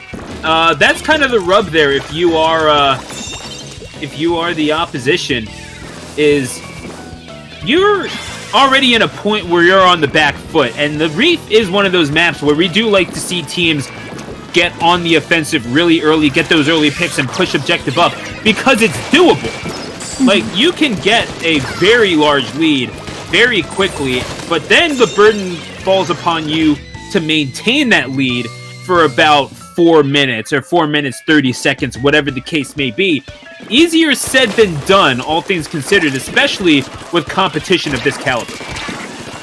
Yeah, absolutely. I mean, these players are some of the best, so you really have to be on it when you're playing something like this and trying to come back from a lead that big. Tara doing a great job at dropping down with that 10 umbrella, getting a pick on Bagel. Tara starting to try and push up here with Zero. I like that they're teaming up together. They have a great start and great way of starting a push. They're just going to have to group together, get someone on tower, and start the push with their specials. Yeah, that Brella could very well be key as we come forward, and certainly on the flat ground as they're trying to push up and maintain the area around the tower so that they don't get rushed down by either that Nautilus or certainly the Rapid Blaster. Bran going to try to create a path forward. The bubbles will provide some assistance trying to get a kill, but it's not going to be so. 4-1 on the map as the Brella just comes back in and immediately makes their exit yet again. DJ, my gosh, an absolute maelstrom of ink pouring down from above as DJ brings the storm to Boca, and it looks like they're going to be 15 seconds away from a place in Grands. Yeah, I think they're doing a great job collectively as a team guarding the bridge area here, and that's making it just that much more difficult for Dream to try and get in. And right there, as we see it, Boca will be making it on to Grand Finals. Yeah, and it was so well done. That initial push was the key, and not a bad effort as well by Dream, as we saw, but just a little too much ground to make up. There is only so much that you can do in the face of a team like that. They do get taken to 5 maps, but DJ with those 14 splats leading the way, Sun not far behind with 13 to go along with those 7 ink armors. You better believe that a lot of those came in the first couple of seconds. Biscuit with 13 as well on the Nautilus, just out-fragging the opposing team as a whole, and it really showed, especially in that in those first opening proceedings, where we just saw Dream at a constant disadvantage. No one to stop the push means you can push pretty much as far as you'd like. Yeah, absolutely, and they did a great job at, I mean, just thinking about being against double Nautilus, but also the double inkjet version of it. They just kept constantly popping those double inkjets with the armor and making it so difficult to have them be stopped. So that was just a crazy team comp that I wouldn't think of, but I mean, it really worked out for them. I mean, it's only crazy if it doesn't work, and clearly, I'd say it worked.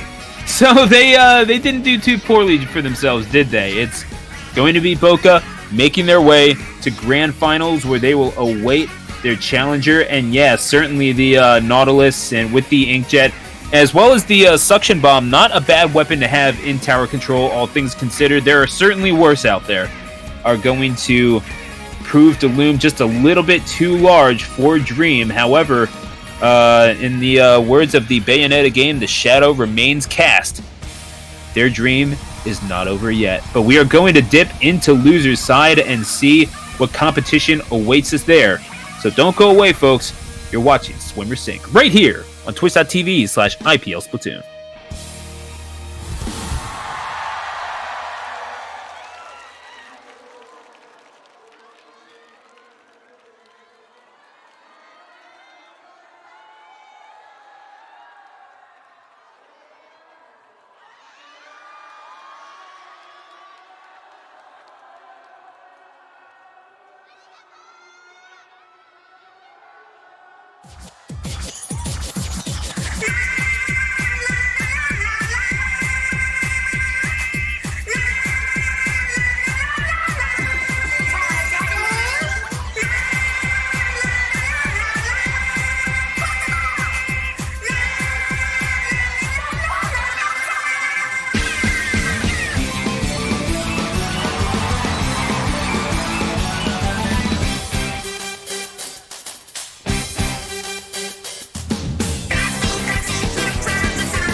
And welcome back to Swim or Sink, the 4th edition of such that we are streaming right here on twitch.tv/IPL Splatoon. And we're trying to build up something where we have the premier talent in North America and beyond play their games here, Rissa. And if Swim or Sink this week is any indication, I'd say we're succeeding thus far. We are absolutely succeeding thus far. I mean, we are seeing really strong pickup teams come out. We're seeing really strong teams come out, well-known teams with lots of synergy, and we're seeing just that right as we go into this next set. InControl, a very well-known team. They've been performing very strong recently, and a casual team here, which I believe is a pickup. So we're seeing one and the same. We got a setup team with tons of synergy versus a pickup that's gotten this far in the bracket. Yeah, and it's those pickups that are oh so dangerous. In fact, we technically have a pickup in Grands with Boca. The name is much longer, but we are abbreviating it to that. Please understand and reconcile once you read the full name for yourself. So, quick booyahs coming out from InControl. That's how you build up synergy. Madness sitting there with the triple NPU K Pro. Bad intentions in mind for them, going to be an all-out slayer, but the triple NPU Dually Squelchers from you going to try to counteract that and maybe outrange as well. Yeah, I'm interested that we're seeing Madness being absolutely mad on this K Pro, first of all. Second of all, this isn't their usual Nautilus, so we're seeing Madness on a different weapon than they are usually on, but they are showing us that, you know, hey, this isn't the Nautilus I'm usually on, but I can really bring it with any weapon I have. Seen some absolutely insane loser side runs from teams from Swimmer Sinks, in years past. InControl certainly trying to replicate that as the number 4 seed, but in the way is Casual Team, which is not doing too poorly for themselves. They have capped zone and are ticking it all the way down past 20. Not a bad start, but when you're up against Madness, you need to be able to hit your shots because all they need is 2. Nice splat there from Maypru, who gets the flank, and you don't want to be facing down that K Pro just in a straight up fight. You're going to get outranged and you're going to be killed very quickly. So Maypru, perhaps being saying that discretion is the better part of valor and deciding to flank them instead. Nice double there from Swen.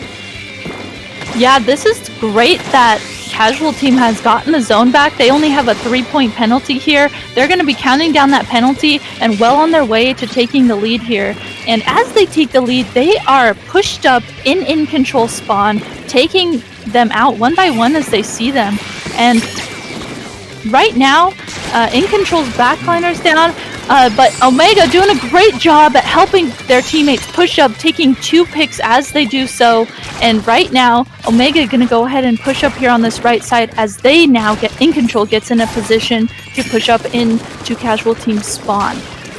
InControl, very fittingly named InControl, but yeah, it's certainly due in part to Omega's foil flings a roller, did incredibly well with that, and maybe those 10 missiles that we're going to be flying in will help to reposition the range that the other composition brings. Nice splat on you. I mean, Madness is just sitting up there. Call him Mr. Chimney because they want the smoke, and now they're going to get it, unfortunately, from Mayperu, who again 10th seed in this tournament, not doing too poorly for themselves. Not bad for a pickup, all things considered, Rissa, but we are talking about Mayperu, who again has proven to be one of the more fearsome up-close and personal participants in this match. They're going to tick down the counter even further, past 70 points on the board for them, and really it's on InControl. The burden is on them to respond here.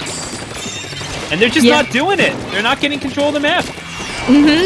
Casual Team's doing such a good job at just guarding the zone. I mean, that zone is objective. They know that those are the points they need to win the match. And even though InControl did cap the zone, looks like Casual Team is right here ready to retake the zone and put penalty points back on InControl's score.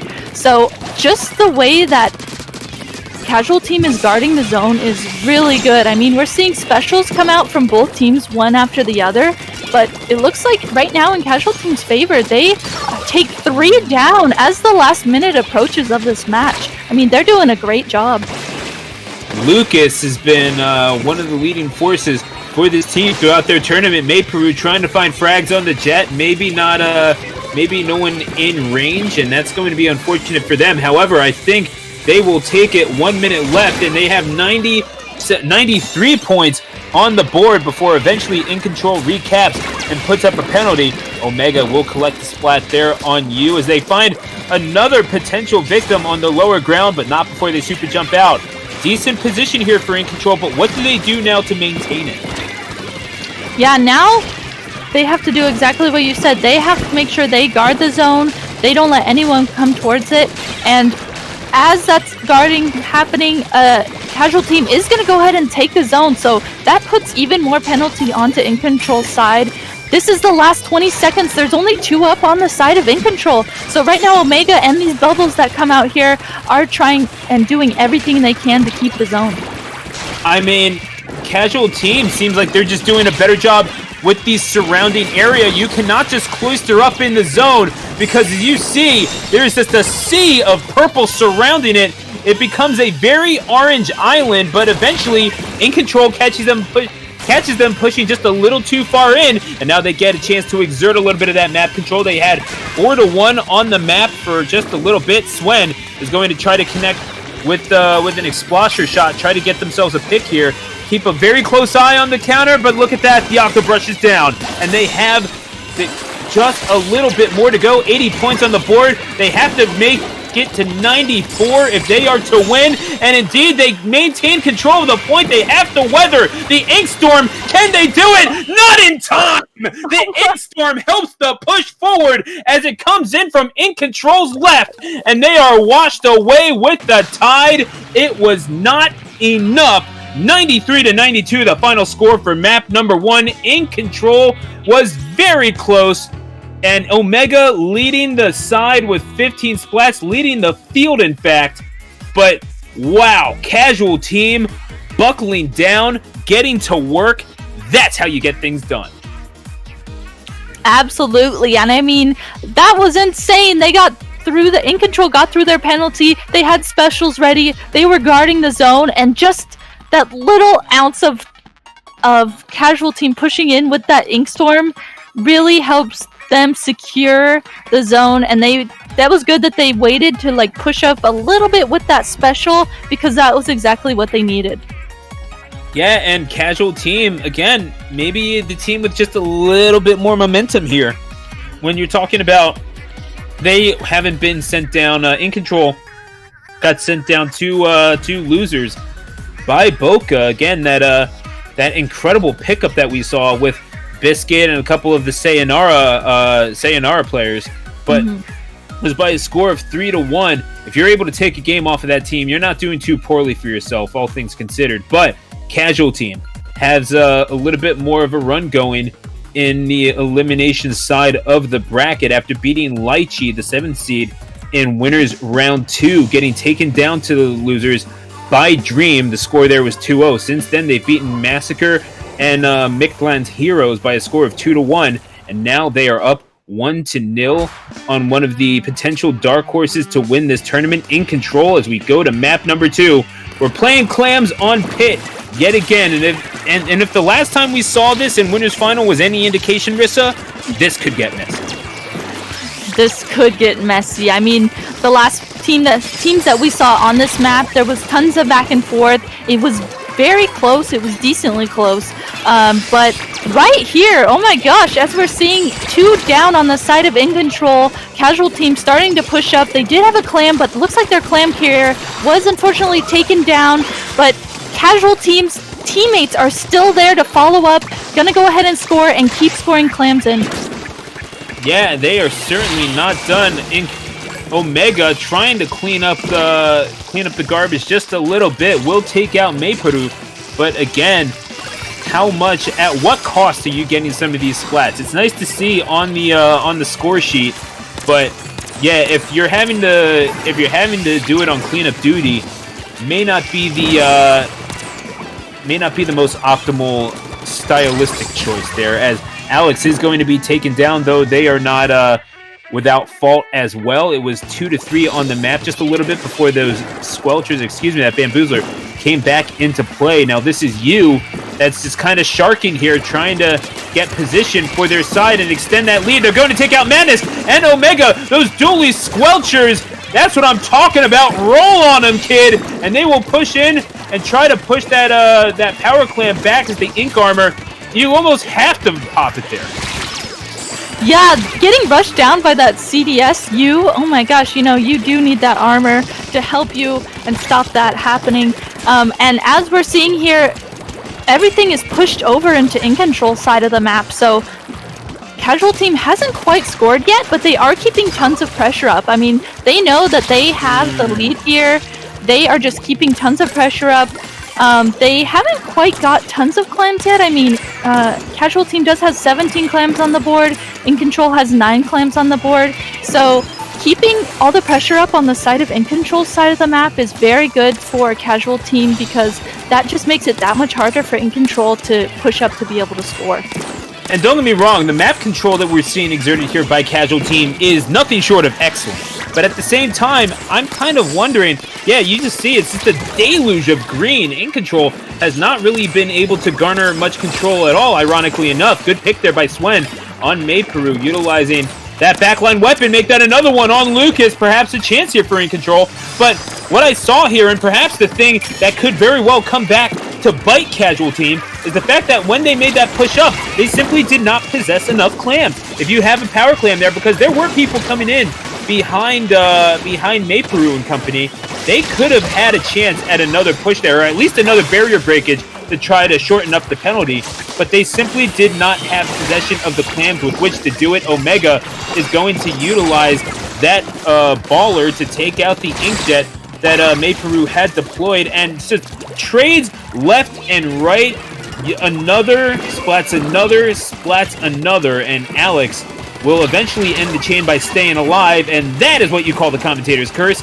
InControl trying to now extend their lead. That was a barrier breakage that was very, very necessary, and really now I don't think it's impossible for Casual Team to get the lead back. But again, you look at the difference between the clams that InControl has and Casual Team.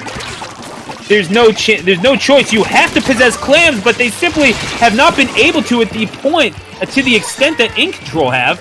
They're rolling right now.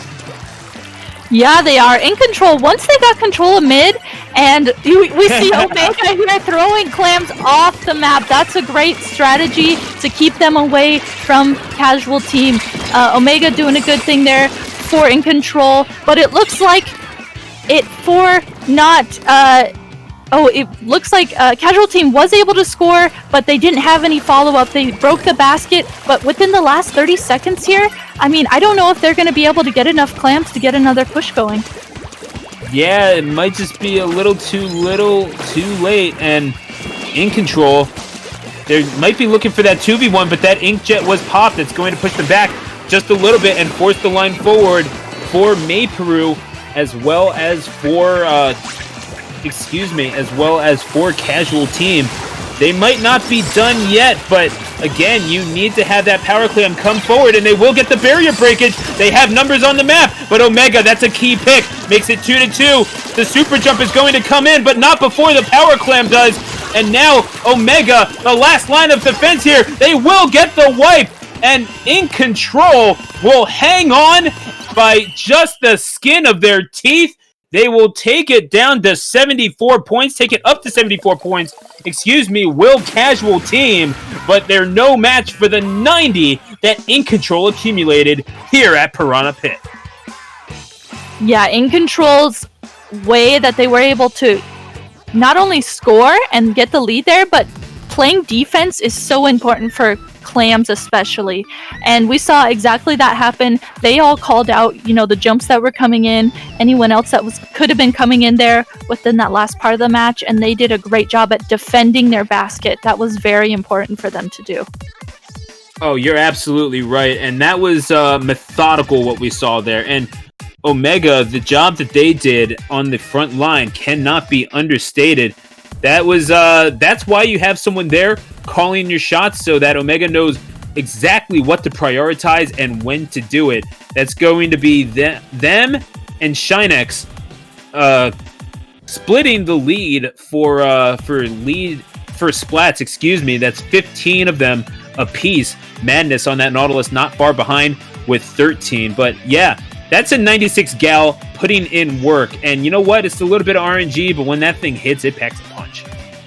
Yeah, once someone who's playing 96 can really grasp the way the RNG works, I mean, it's very deadly. They can just back up, outrange you, and really get their shots in. And plus, that 96 does have armor, so that armor is there really helping their teammates be able to get pushes in with all of their specials.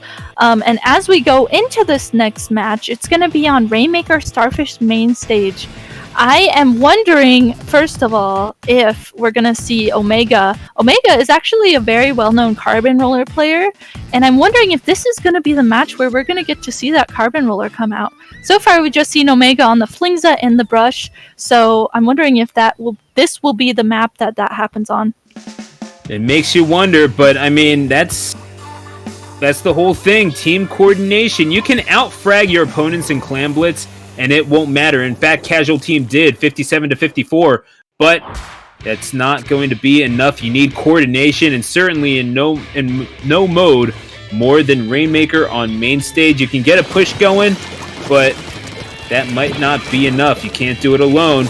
You need to make sure that you have all the cogs in the machine turning, as we are going to get this rolling along, and a quick, decisive advantage for InControl in terms of map control. Gonna hunt down their opposition 4-1 on the map, and Omega is ready to push forward, trying to get the vertical swing. However, is unsuccessful. That will not stop their teammates from coming in, and Mayperu will try to prevent this push. But a trade comes out for Swen, and none too soon. 61 points on the board already for InControl, who are looking to be cruising 2-2 on the map right now, and Casual Team are going to have to fight out of a hole early on.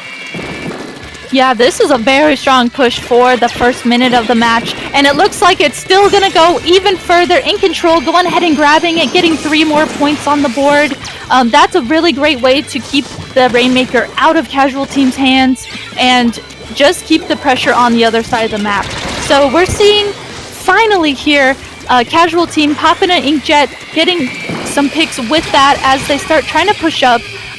Though, as I'm saying that, 3 do go down, so it's just Mayperu here up on the Octobrush, putting up pressure alone, trying not to die, dodging, weaving in and out of all the players on InControl. Doing a great job, though, at getting some picks while they're at it.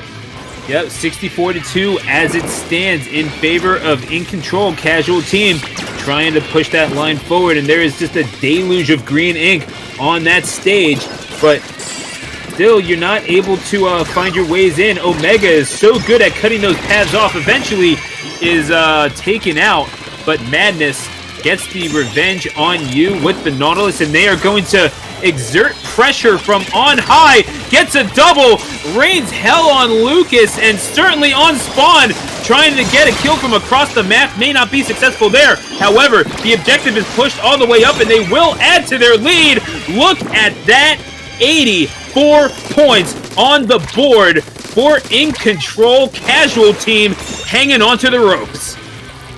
Casual Team, they know that this is really vital for them to be able to grab the Rainmaker, stay alive, get their specials ready, but as they do so, they're going to go ahead and pop armor, but this Stingray is going to come out and put a stop to that push. I mean, that was a good way to stop the push that they had going, and InControl just doing a really good job at keeping constant pressure. They keep popping the Rainmaker, and they keep grabbing it to keep it on the other side of the map.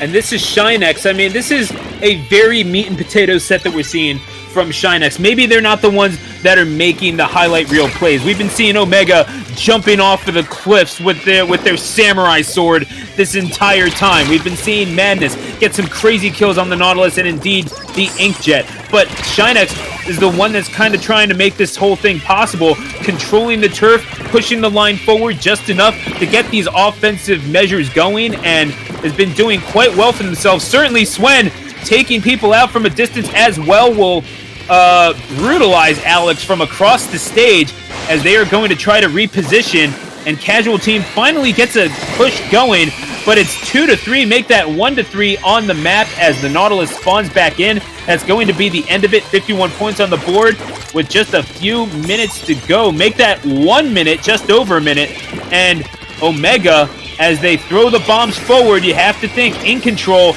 may not be satisfied with a knockout victory here, Rissa. Yeah, they have the Rainmaker. They are starting to push it up yet again. I mean, they know that if they push the Rainmaker over on this side of the map, it's going to be that much harder for Casual Team to push the Rainmaker. So they have it kind of hidden away in this little corner. Mayperu going to go ahead and drop down, get a pick as they do drop down. And one of their teammates is going to follow up with the Rainmaker and get a nice splat on the Rainmaker. So Casual Team does have the man advantage right now. Looks like there's a few members starting to push up. They have armor ready. There's 2 down on the side of InControl. They really have to make sure they know where the remaining members are so that way they can push forward without being taken down. Madness just turned Alex inside out, and that is going to put the halt to any push. Madness, well, ostensibly with a double there, and just like that, I think the hopes of the Casual Team might have just been put to a halt. There is nothing that you can't do when you are in control. That is going to be game number 3, and that will be the set. InControl moves on to loser semifinal by a score of 2-1, where Supernova awaits.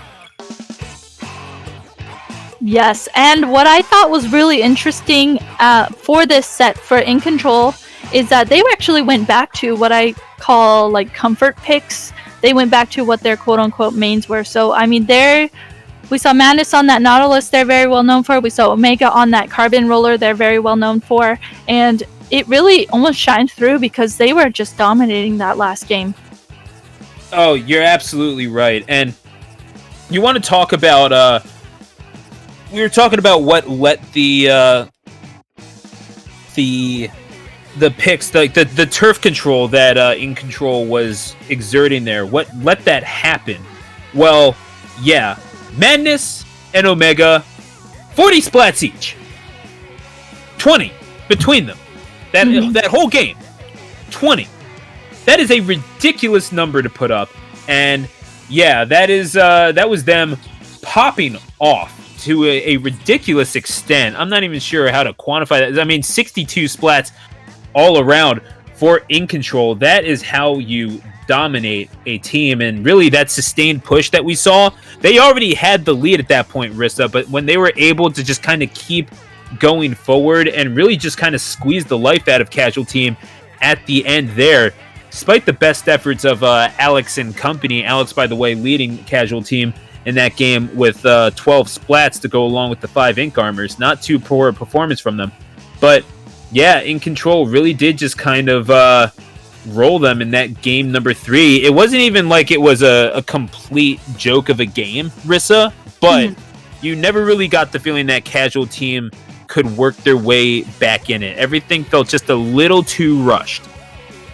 Yeah, definitely. And I wonder too, the weapons they came into it with was double armor, so an NZAP and a Junior. I mean, they can be aggressive weapons, but they're more support weapons and, maybe not necessarily able to counter the aggression that InControl had. So just in that match in particular, InControl's weapon choices really shine through.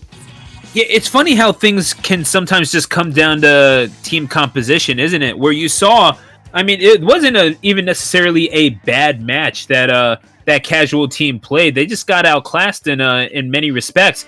But you have those support weapons. Yeah, you had that Squelcher, the Jet Squelcher from Swen, who was doing some decent work with it on their own, as they showed. I think it was they had double-digit splats. I can't remember the exact number right offhand.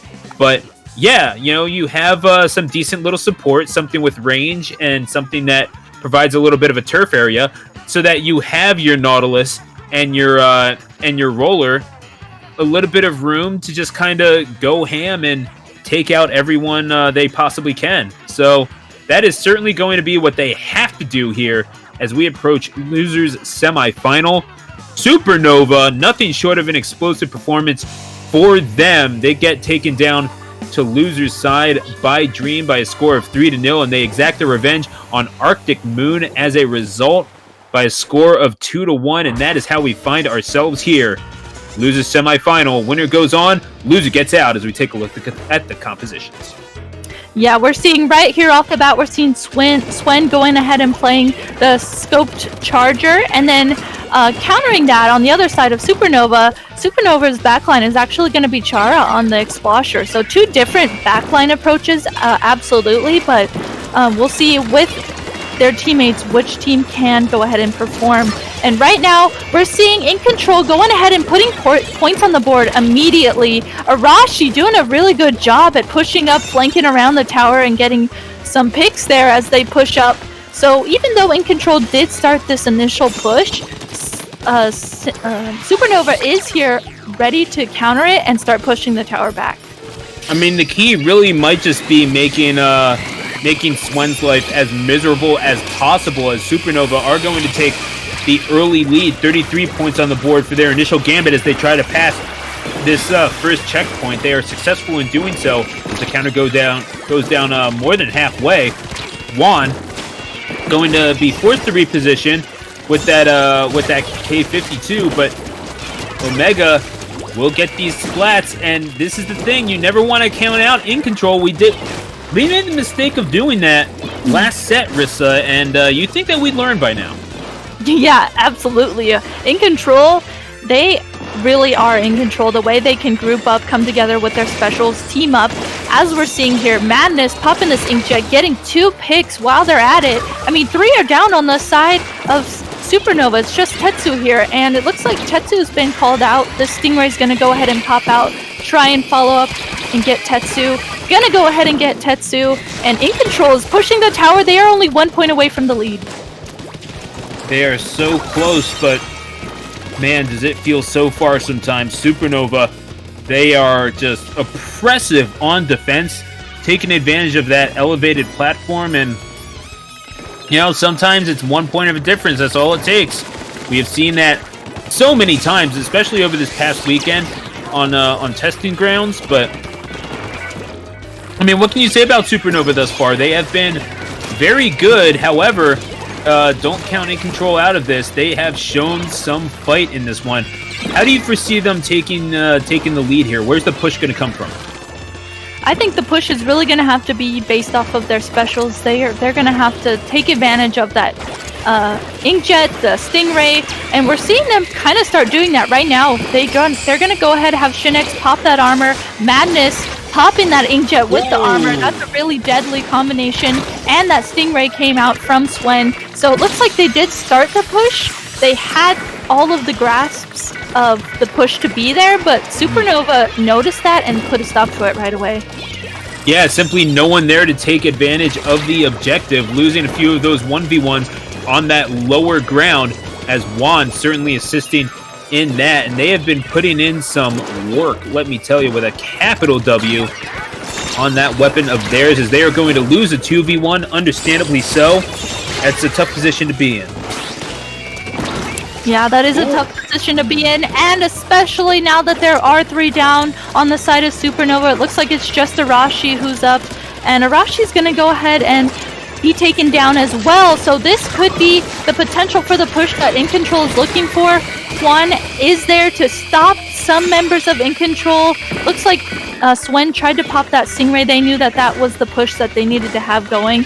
But Supernova, yet again, doing a great job at stopping and recognizing these pushes. Yeah, I mean, it's they're pretty decent at finding the priority. Sometimes it's not enough to be technically adept.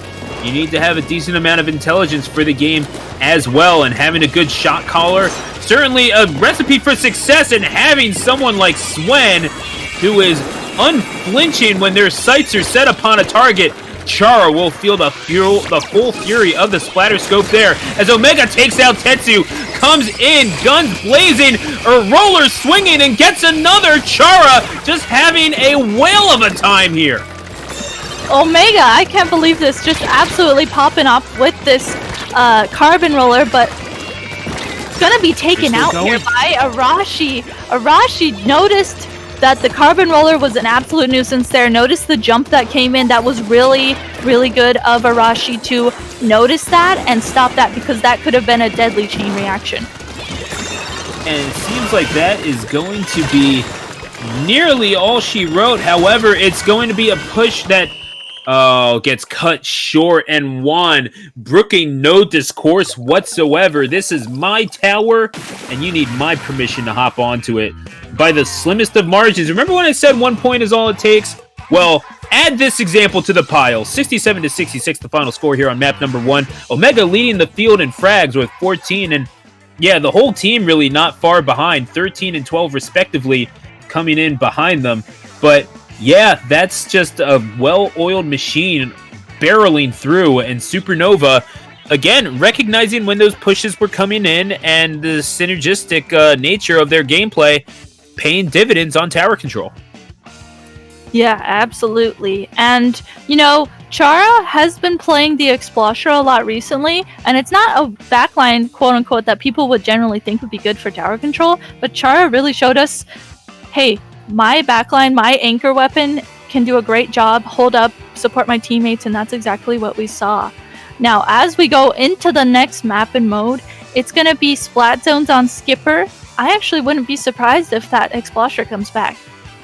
Yeah, I mean, the range that thing has and the ability to get those specific picks, not just from elevation, though certainly that would imply that Chargers might have a place in this map as well. I would also say really just the ability to get up and above to prevent that sniper from perhaps taking down the rest of your team, and you are supporting your team by taking out the Charger in that instance. So there's no guarantee that we'll see a Charger. You never know. Sven could very well be switching off, but again, what we saw, we really didn't talk a whole lot about Arashi there for Supernova, but I mean, what else can you say about that performance? Such a smart player, such a conniving one, and will certainly look to leave their mark on Skipper Pavilion. As we take a look at the weapons here, Arashi will be using a nozzle nose, and well, fitting. 3 shots is all that they will need to get these kills, and an MPU certainly won't hurt.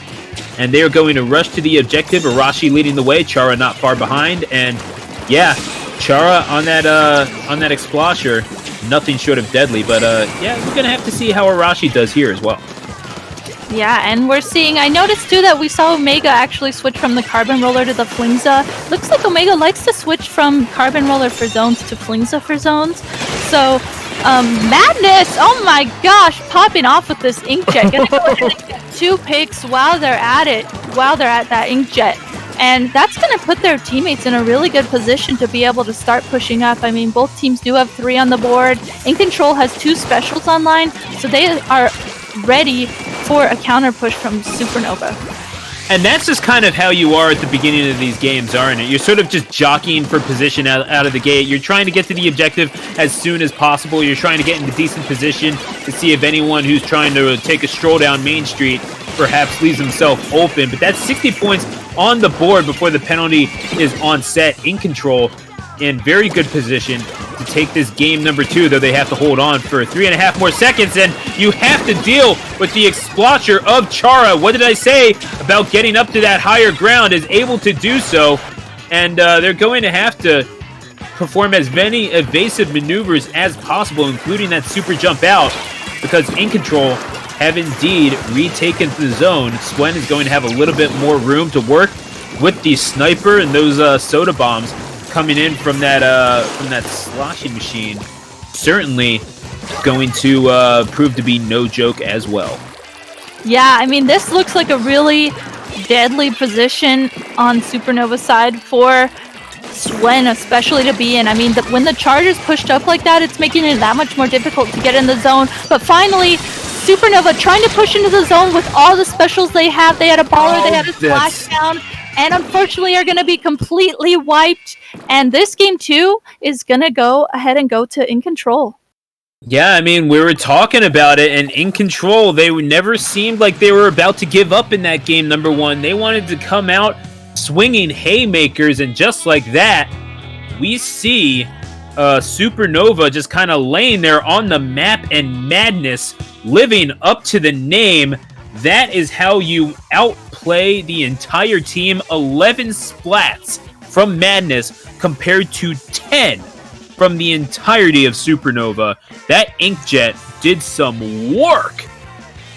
Yeah, it did. As soon as we saw Madness get those 2 Inkjet kills, I mean, I feel like it just almost snowballed from there. Their teammates were just on it.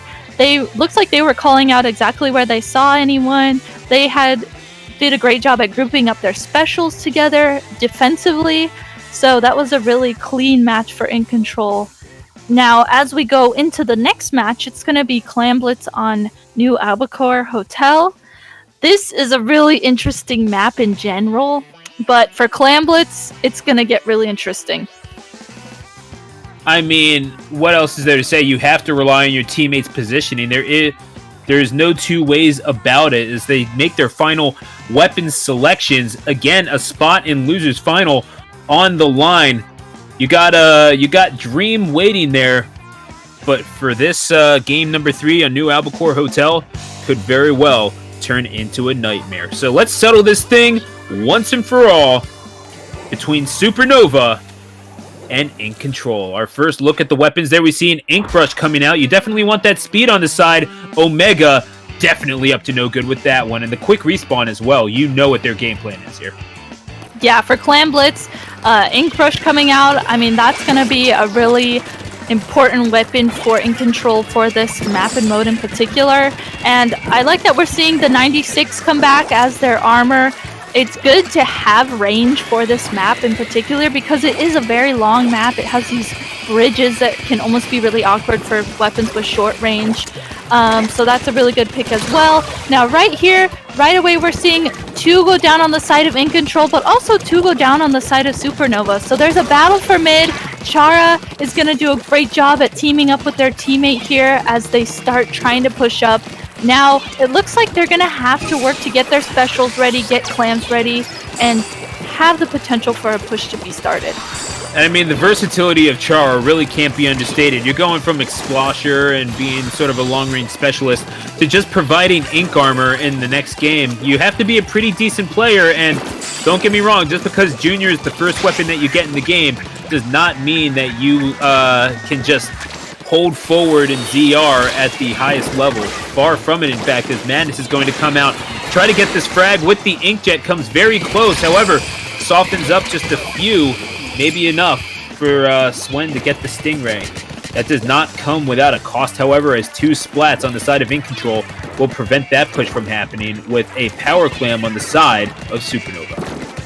Yeah, that was definitely a push that InControl was wanting to happen, having Omega go in, be a distraction, and have the specials follow up with InControl, but Supernova did a great job at noticing that, and here, Supernova almost tried to push up and maybe get a push starting of their own, but InControl got 3 of them down, and right now InControl is back in a position to be in mid, have clams advantage. I mean, they have 15 clams online, so it's a lot of back and forth happening here as both of these teams duke it out for game 3.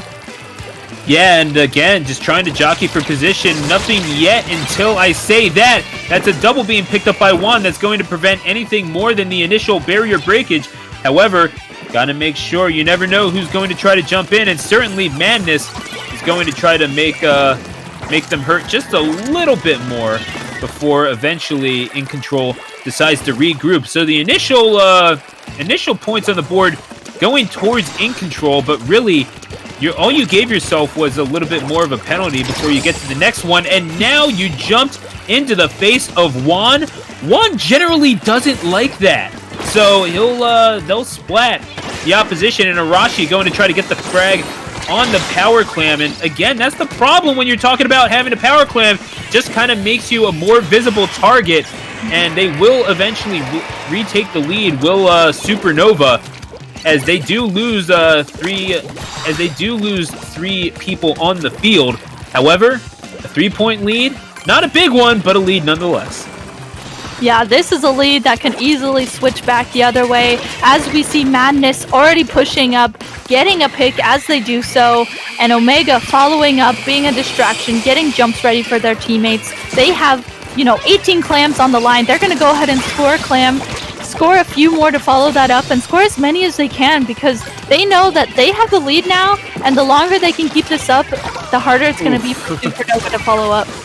You were talking about how it is to be outranged in this mode, and yeah, Omega tried to do the whole jumping off the cliff, waving your weapon around thing, and all he really got was a bunch of pain for it. So Supernova is going to be down here, as it's going to be 56 points, 57? Yeah, 57 on the board for, pardon my math, for InControl, as we reach the final minute of the map, and Supernova going to throw that splat bomb up there. It seems like a halfway decent gambit, but it really just comes down to guesswork. But the Nautilus goes down. Chara maybe in a bit more of a manageable position, trying to draw aggro away from the goal and see if they can get numbers going the other way. However, they're just being cut off a little too effectively by Swen, who's going to target the power clam with everything that they've got. Chara makes themselves a moving target as we are down to the last 10 seconds. Arashi goes down. Shinex, I'm not sure how you pronounce it, but God help you if you can stop it. Gets the pick. The barrier is broken, but that is just too many bodies going down. The timer is going to tick away, and no one will be able to reach. Take a swim there. You're going to losers final. InControl is hanging on and moves on by a score of 2-1. InControl will be moving on to face Dream. Now, this is going to be really fun to watch, of course. Two strong teams, as we know. That set, though, that was so close. I mean, Clam Blitz, I feel like the Clam Blitz we've been watching tonight have been going back and forth so much, and that was the perfect example of it. The leads was so close, back and forth the whole time. Yeah, it was never truly a decisive game one way or another until really the very end, where we saw InControl come in with that concentrated push, and that seems to be the case throughout the evening. You're absolutely right about that, Rissa. And just from the individual standpoint, a lot of really good performances, especially Arashi in game number 1 and what we saw from Madness in game number 2. You can't really discount what Juan did in game number 3. Led the field with 15 splats to go along with those 3 Booyah Bombs. But, I mean, what were you going to do to stop InControl? It was a relatively quiet game, as we mentioned, from Omega, but there was the 6 splats from that ink brush, as you were talking about. But their job was to get their teammates into position, and they certainly did that. Shinex with 12 splats to go along with those 5 ink armors. Madness again popping off with 11, but that's sometimes what you have to do. You have to sacrifice your own stat line in order to achieve the objective, and certainly with the offensive measures that we saw from InControl as a team, I'd say it worked out just fine. Absolutely. And as we go into what the next set will be, which is going to be Dream versus InControl, both of these teams are very strong. They've shown us that they can pair up really well. They both have synergy with their teammates. So I'm actually getting very excited for this matchup, because both of these teams, they play very well together. They synergize so well. They pair up their specials so well. So I think this is going to be a really good set. I certainly agree. And folks, if we do have time, and I'm going to ask Ink Fairy here to pull up an ad slide, we do pride ourselves on being a very good weekly with high quality talent, but I assure you, I can say with confidence, this is not the most important set that you are going to watch this week, because this weekend we have our good friends at GSM pulling off Ink for Pink. It is a charity event. It provides support, and we are doing fundraisers this whole week for the Breast Cancer Research Foundation for the prevention and treatment of breast cancer. October is National Breast Cancer Awareness Month, and our good friends over at GSM doing good work for them. So definitely tune in all week to GSM. They're doing charity streams and raising money for the BCRF. We had Barry on this evening, and I believe K-Bot, is our good friend, is going to be on later this week as well. You can check out the whole schedule on GSM's Discord, but definitely tune in to the tournament. It starts at 1 p.m. Eastern on October 10th, and it runs through into the 11th. You're going to want to check it out on twitch.tv/GSM_splat. So get your guns, get your hype, and donate to a good cause at Ink for Pink. Yes, I know that I will be tuning into that as well. I was actually looking at that tournament earlier, and there's tons of great teams entered in it, so that's going to be a really fun tournament to be watching, but it's also going to be for a great cause, so I'm very excited for that tournament this weekend. It's going to be taking place for 2 days. Now, as the Splatoon community always comes out for a great cause, and they always come out for high quality competition, so gotta appreciate it for that. Absolutely. Now, as we move into this next set that we're about to be watching, Dream versus InControl. This is going to be a great set that we're going to be watching here together, Stu. And it looks like the very first map we're going into is going to be Rainmaker. Now, I think this will be a great tell for both teams here as we go in. We all know Rainmaker can go in any directions, and I think that these two teams together playing Rainmaker on Snapper will be a great way to start this. And interestingly enough, we see Terra employing the strategy of the mini Splatling yet again. We did see that from the people that were sitting in the winner's side of Grand Finals, Boca, as Bagel was pulling out the mini Splatling earlier on. But yeah, double run speed, ink resistance, mini from Terra, and on the other side, it's about what we would expect. I mean, it's Omega back on that brush. It's the splatter scope from Swen, and Madness, of course, bringing the noise on that Nautilus. And as the Octobrush, goes down, Bran makes quick work of them and will provide just a little bit more Madness, trying to induce a little bit of madness from above, but that is a frustrating takedown as Q, holding the Rainmaker, advancing objective, gets 53 quick points on the board, not even a minute in, and they are more than halfway through, as eventually they'll get closed down upon. 67-0, that's quite the opening game. That's a great starting push within the first minute, and Q did a really great job there at avoiding the that Stingray that came out from Swen. As the Rainmaker carrier, that's something that can be very difficult, and that helped aid to Dream getting that many more points on the board. So right now, Dream has InControl just absolutely pushed back in their spawn. They have the Rainmaker again, Terra this time, grabbing the Rainmaker and gonna go ahead and push and get more points on the board. They pushed it all the way to 18 points. This is just insane. They are keeping up tons of pressure. Yeah, I mean, sometimes you see teams with a little bit of a cooldown, like you don't want to be sitting around and waiting and all that stuff. Well, guess what? InControl, they are kind of on the back foot right now. They just gave up 82 points, and now they have to push forward and make sure that their presence is being known in losers final. Swen trying to avoid the Stingray, but Q, their tracking is on point. That's why you spend your time in aim lab, folks, as Zero going to try to flank and will indeed get that kill onto Manus, and another one on Shinex before Omega eventually jumps in. That's ostensibly a triple. Omega is going to have to make this happen all on their own. Eventually, a respawn does come back. Swen makes their grand return to the stage in time to grab the objective, but Dream is ready and vigilant as they are going to try to combat, but not before Shinex takes them down from behind, and the push will continue here. Yeah, and now we're seeing again the specials come out here. We saw missiles, we saw Stingray, but it have for not. InControl starting to push up, getting good points on the board.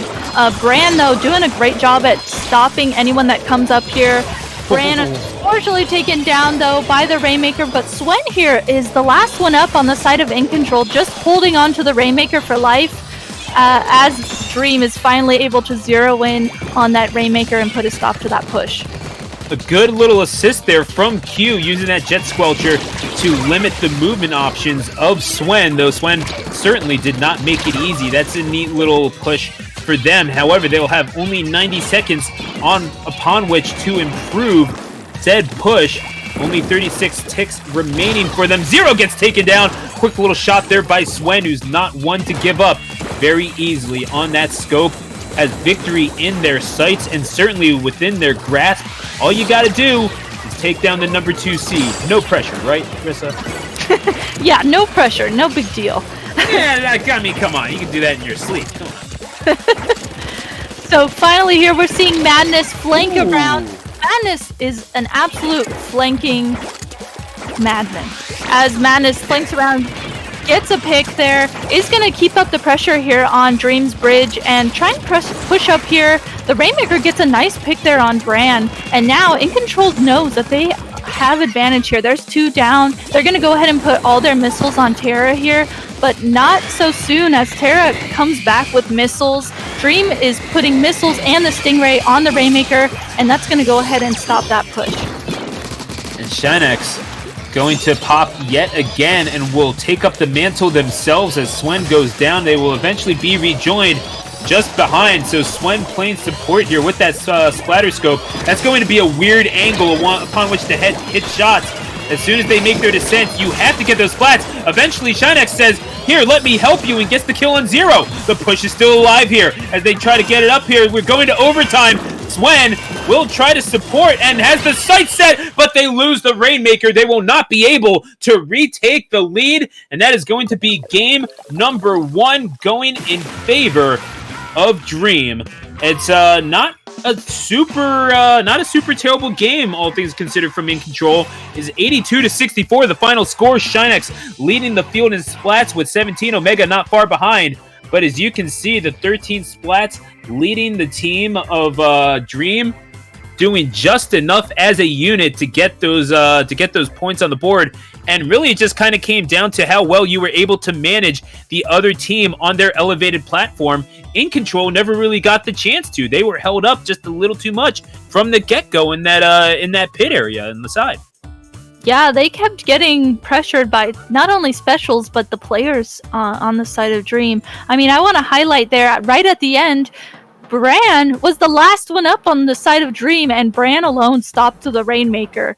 And unfortunately for InControl, they weren't able to call out that Bran was there in time, and Bran did a great clutch there at stopping the Rainmaker because that was really close. And that was a really hard area for InControl to get past that entire match. It's just a little tough when you have the entirety of Dream just descending upon you and raining pure fury. But InControl seemingly having an idea of how they want to utilize their rollout on tower control on the Reef. We have seen them be successful in this very mode before. This is our 3rd set that we're spending with InControl, so certainly we know that they are able to handle it. They did decently enough against Casual Team in that 2-1 set victory.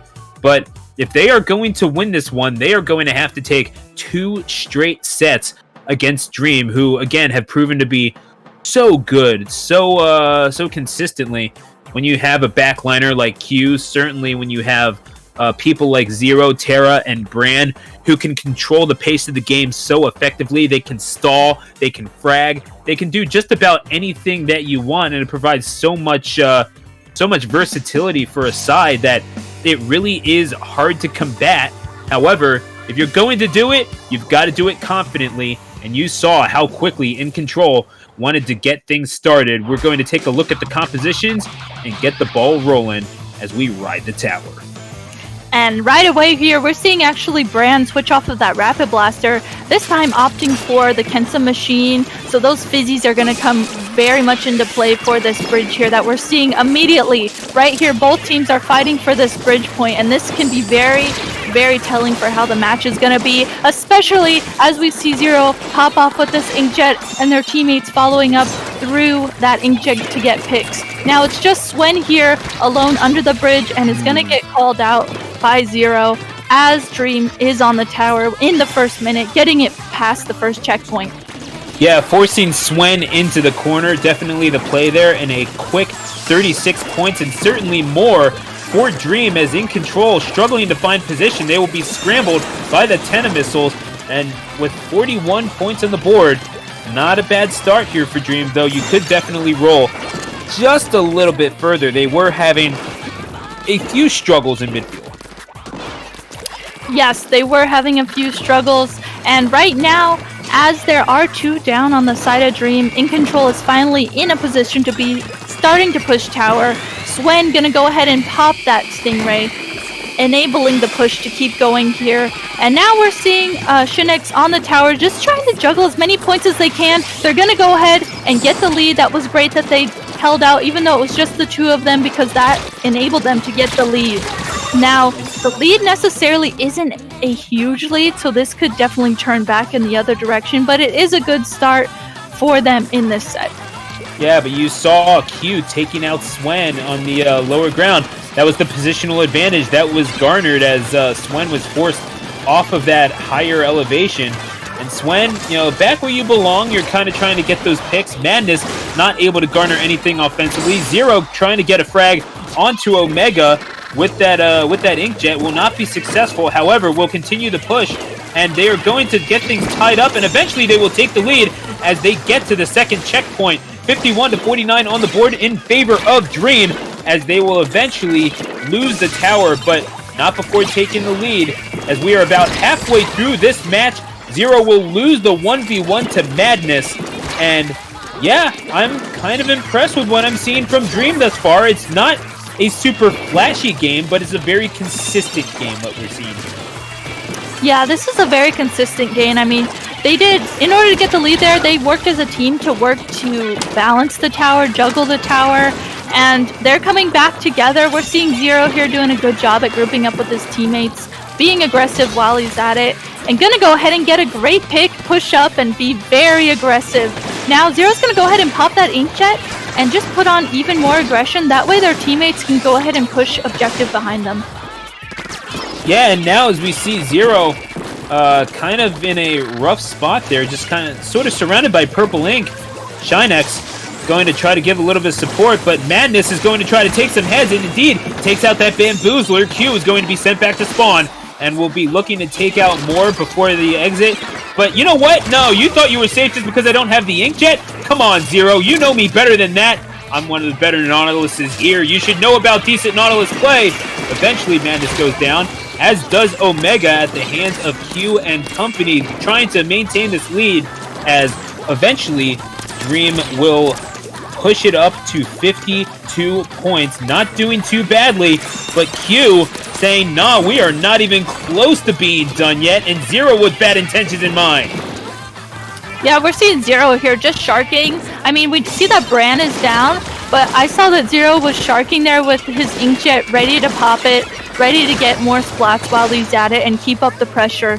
So, I mean, it's very hard for InControl right now to even push in to get any map control, because Dream is keeping so much map control, keeping so much pressure, and just juggling the tower here around the second checkpoint.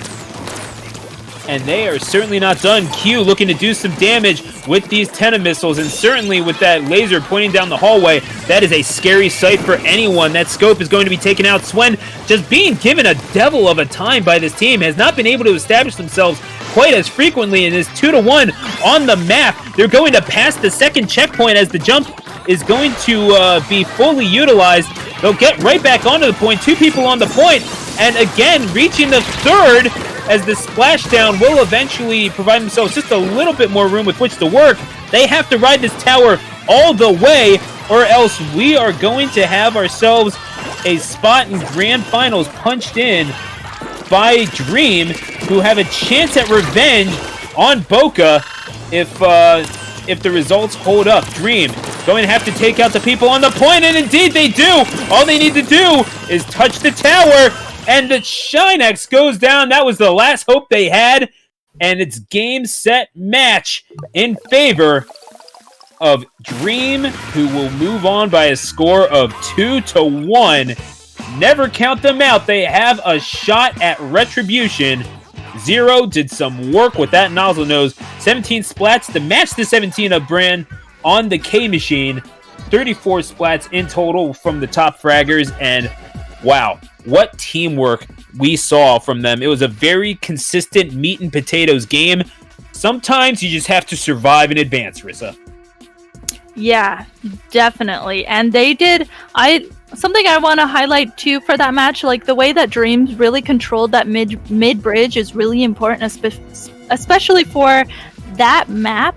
So I mean, having control of that mid bridge really kept them going for that whole map and for that whole match, and they did a really great job there. Now, as we go into grand finals here, I am excited. We're going to see a rematch here of Dream versus what we've been calling Boca. Now, Stu, do you want to tell the crowd here how you've been pronouncing their name?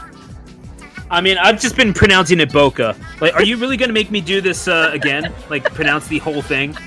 I mean, we're in grand finals. Come on. All right, so we are going with, we are going with Boca because the full name, at the insistence of Rissa, everyone say thank you. It is bovayobocunarasayocut. Sayocut. I should say Sayo because I know, but like, okay, so bovayobocunarasayocut. So that's why we're saying Boca. All right. Boca versus Dream is going to be best of 7, and it is going to be, on top of that, absolute calamity, Rissa. Yeah, this is going to be really good. I mean, the set that me and Stu got to watch from them earlier once we started commentating was really good, really close matches. I mean, we saw so much back and forth. Both of these teams, we were talking about how both of these teams are made up of just some of the strongest members in Splatoon. So this is going to be a really good rematch set that we're going to see. And definitely a grudge match between these two teams. Boca, basically a sayonara pickup, but also, you know, when you have someone like Biscuit, we saw them running that double Nautilus comp, because how do you choose between Biscuit and Bagel? Well, that's the thing. You kind of don't. You just let them do whatever they want, and it is required, in fact, to be able to have effective play on all four of those weapons. But you might as well just have something like double Nautilus when you're two of the best that North America have to offer. Yeah, I mean, you were talking about exactly like you were saying. You know, how do you make two of the best Nautiluses in North America pick a different weapon? And then we realized earlier, oh, you don't. They just both play Nautilus. So that was a really, really deadly combo. They kept popping, Biscuit and Bagel kept popping those inkjets with the armor that Sun was giving them, and that was just a really deadly combination. So this time, as Dream goes into this next set here, I'm hoping that they're going to have some counter to that, some answer to that, as we go into game 1, which is going to be Rainmaker on Snapper. They very nearly were the answer. They took them to 5 games, and it was such a good winner's final set. Dream were so close, but sometimes, you know, close only counts in horseshoes and splat bombs. It doesn't always count in Splatoon. So we are going to see it tick down to the last 10 seconds. We are waiting on the pick from Terra, and indeed, the box is locked, the lights are on. It's Splatoon fighting time. Welcome one and all to Grand Finals! Here at the 4th edition of Swim or Sink, let's make it rain on Snapper Canal.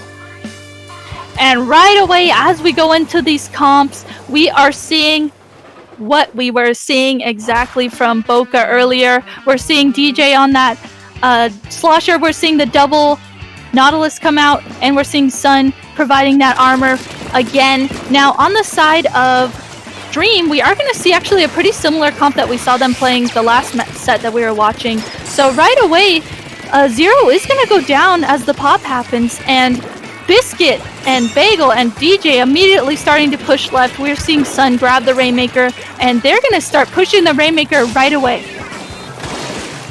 And it's interesting that we're seeing that Biscuit trying to push it up. And 64 points on the board. That's a neat little opening gambit, very similar to what we've been seeing. But the double kill on the baller Bran.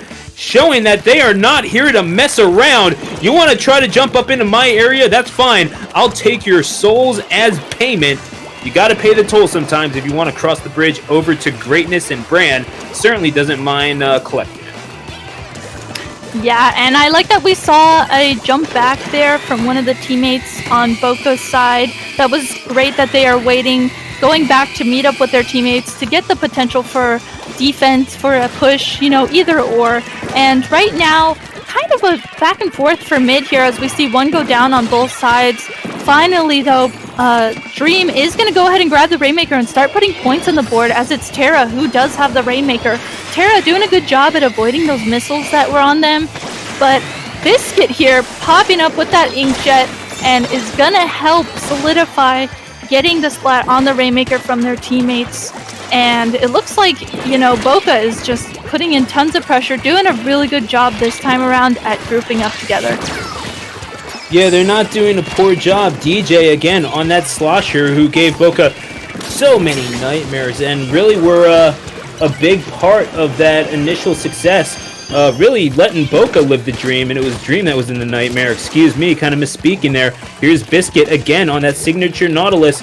And Biscuit and Bagel, I mean, first of all, two big source of carbs and also two big sources of kills apparently in Splatoon, as DJ only looking to supplement that. When you're able to have that much free range as a slosher, I mean, what can't you do in this game? Oh, apparently that.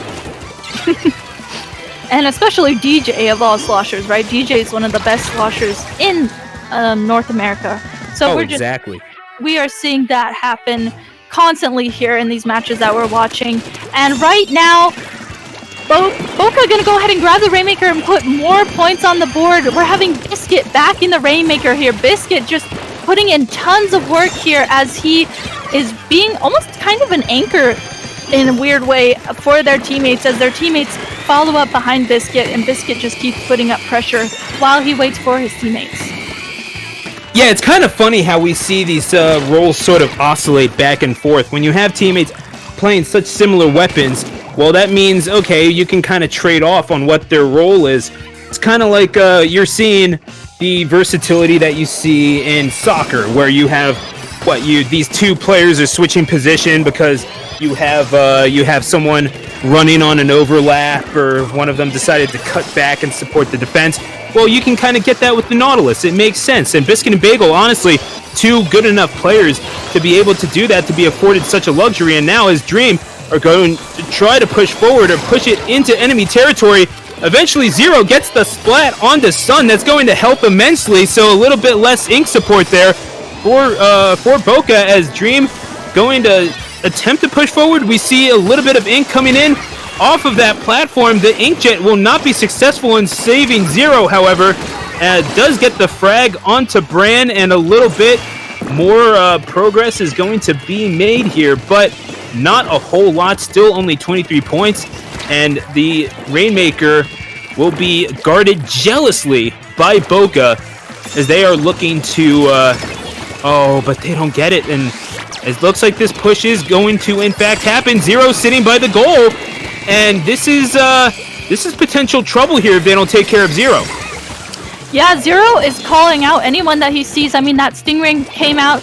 Zero turned around to help get that assist with the Stingray. And now Bran here holding the Rainmaker is waiting for almost the cue from his teammates to push up ahead of him. But we have Biscuit and Bagel here with both of their Inkjets coming out at the same time. That is not something you want to see if you are holding the Rainmaker. And that's going to go ahead and put a stop to that push. Yep, and that is how you shut down an entire team, especially a team that's as good as Dream is. I mean, you kind of have to divide and conquer. You know, you have to protract those Machiavellian measures that have no choice but to really let you rely on yourself. And as we take a look at the kills, Bagel and Biscuit leading the way, 26 splats between the two, and it was pretty impressive there, I would say, as their name doesn't even fit onto the display. That is amazing from Boca, and that is why the Boca part doesn't even show up. That's what I'm saying. So That is why we're going with Boca, and folks, their skill level is why they are up by a score of 1-0. And as we go into the next game, this one is going to be Splat Zones on Inkblot Art Academy. Now, personally, I really love this map and mode combination, so I'm excited to see how both of these teams approach it. It's not necessarily a really long map, you know, like Snapper was like that we would just watch. It's a very almost close quarters type of map. So if either of these teams can pair up their specials well, one team or the other can definitely take this. I'm interested if Dream can counter their specials against, of course, that double inkjet to figure out a way to get the zone and keep it. Yeah, I mean, it is all about control, as the mode name would suggest, but at the same time, it's also not just about the zone itself. You have to be able to control the area around it. Those methods of ingress and egress on Inkblot Art Academy. You have so many coming through along the side and certainly through that little staircase area in midfield. Certainly the ramp, you want to make sure that that's locked down as well for potential campers around that area. And yeah, Bran rolling with the double MPU Splash-O-Matic, looking to cause a little bit of trouble there. Q on All Reliable with the backliner. And yeah, they are going to be looking to deal some damage. And certainly Inkblot Art Academy provides just a little bit of room with which to do it. Yes, and I like that we're seeing Bran with that Splash-O-Matic, of course. Oh my gosh, I can't believe the sight of Bagel and Biscuit inkjetting together. I like that on the side of Dream, they're actually coming out with double bomb rush, so that's really good for zones in particular. You know, one bomb rush is good enough for zones, but two, I think that's really good. A really good pick, a really interesting pick, and we're seeing Q here, not only in the zone, but also pushing up and getting a pick along with it. Yeah, Boca kind of being pushed back here. 41 quick little points by the point, and they actually recap the zone, closing in on Bagel. Zero gonna come in and bag on them, and they are more than halfway towards the goal of a knockout victory, trying to tie this up at 1 apiece.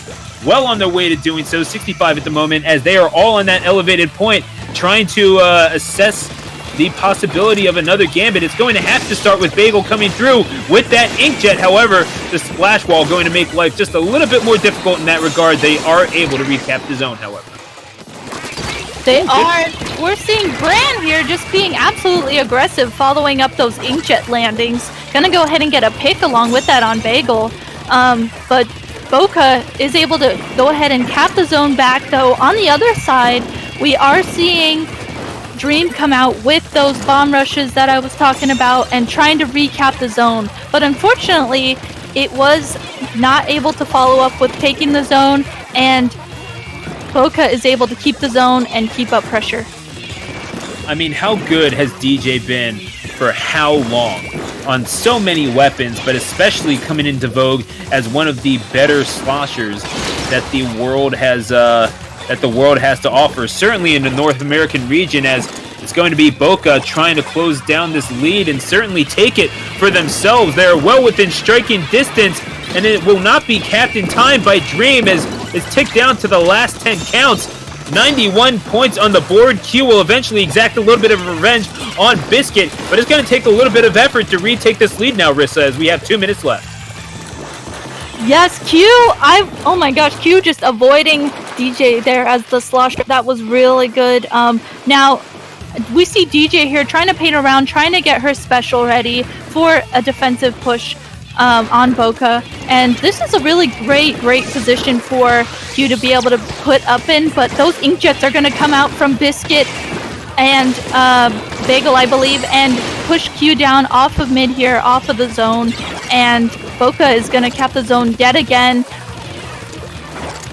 Oh, but right as I'm saying that, I didn't even realize Dream has the zone, and they just immediately, they counted it down. Their penalty was 4-0, and they just took it.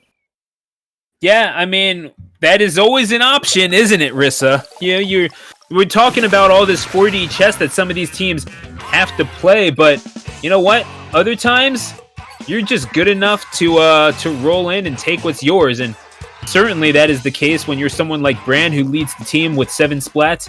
6 splats on the part of on the opposition where they were leading their team, but that's not going to be enough sometimes. We are tied up at 1, and it's going to be tower control on Starfish main stage to get things back rolling, and I would have to think that this would play in the favor of someone like Q, who has shown such proficiency on that charger weapon. That snipe is going to be their absolute best friend.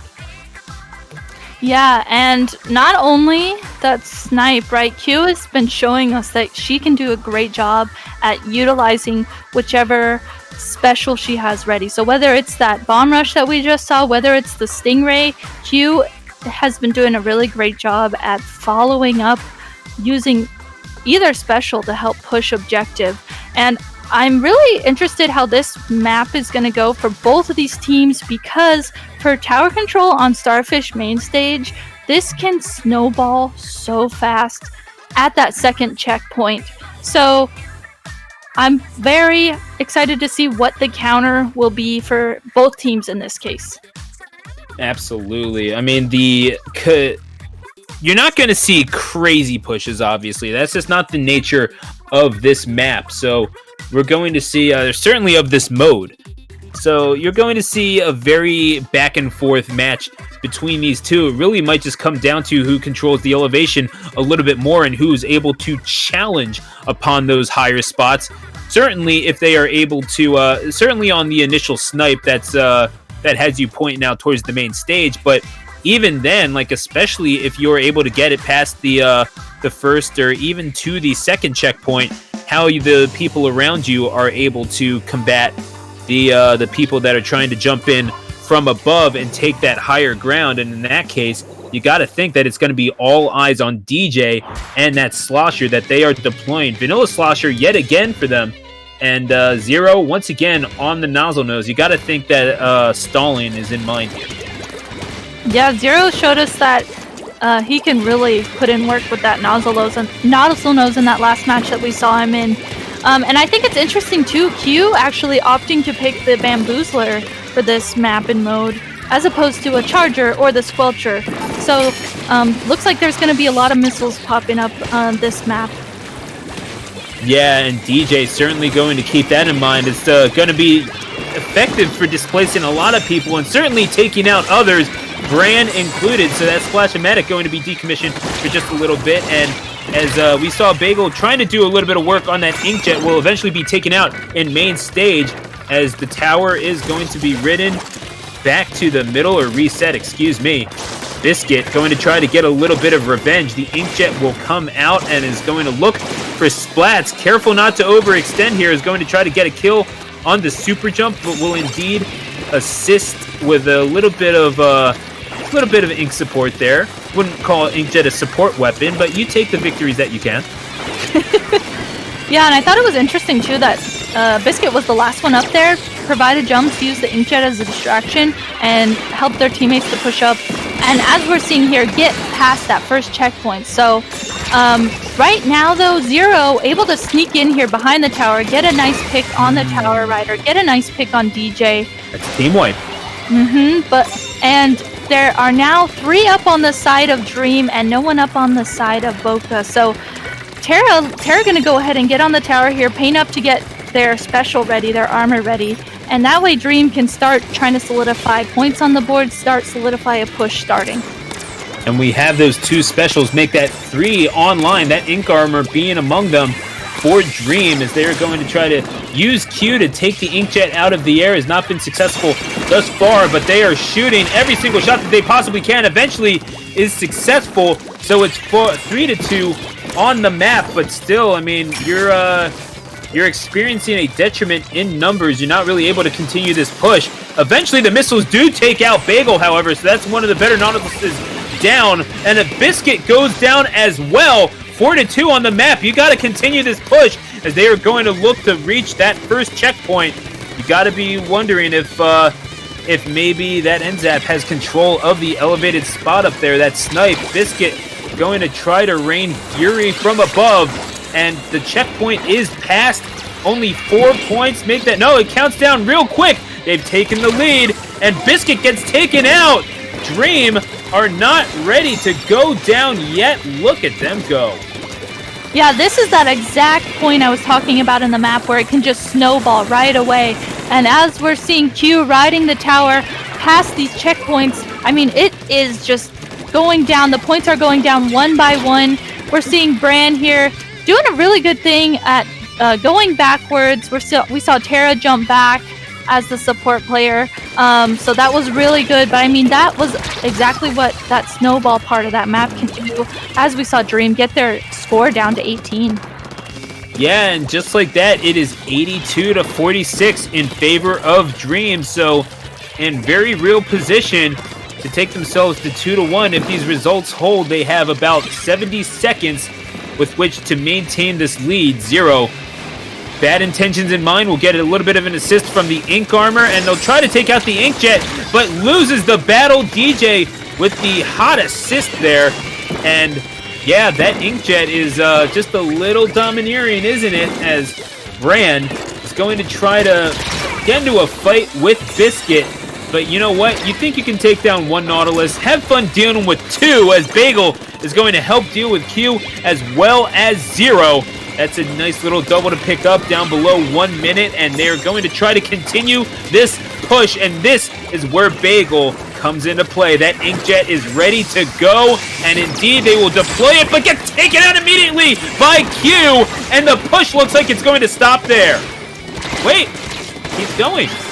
Unless Biscuit here just popping off with that other Inkjet, solidifying for his teammates, and the points count down as we speak. They're going to go ahead and get the lead. Boca here gets the lead, counting down points as we speak. Wow. And going to go ahead and get the knockout on that tower and win this match. So yeah, color me a fool for counting out Boca. That was incredible stuff. And yeah, that other Inkjet coming in on time for Biscuit. That was brilliant stuff. And yeah, 25 splats between the two, 11 Inkjets certainly assisting with that push. And what else can you say but a little bit of individual brilliance from all of them. Hey, I will fully own up to that. I thought that push was done as soon as Bagel got taken out right away. But you know what? You were in position for one Inkjet. Good luck with the other one, because that is just a ferocious combination to have to deal with. So now it's just as I'm trying to readjust and get grounded back into reality here, Rissa. Tell the good people about Piranha Pit Clam Blitz. So we've been seeing this map and mode particular a couple times already in this tournament. And this is a very long map. I'm interested how these two teams will approach it. I'm guessing we're going to see on the side of Boca, I'm guessing they're going to play the same comp they have been playing. I mean, the way they've been pairing up the missiles with the two Inkjets and the armor all at the same time, I mean, the other team has to run from the missiles, but then the Inkjets are there to solidify the kills. And then there's armor to protect them on top of that. So I don't see why not that combination wouldn't work very well on Piranha Pit. And then on the side of Dream, I'm actually guessing that we're going to see Tara come out with that Tenebrella. We saw that happen earlier on, and this is the perfect map and mode for a Tenebrella, so that's what I'm guessing Tara is going to come out with to help support their teammates. You would have to think, yeah, they've been putting in that work with the Tenebrella. Certainly came into play the last time they played Blitz on Piranha Pit, and so yeah, clams, certainly a decent mode for Tenebrella to have a Tenebrella on your side, and you got to be pretty smart in order to play it. Got to manage your resources rather effectively. So we are going to open up this pit yet again, perhaps for the final time tonight. You never know.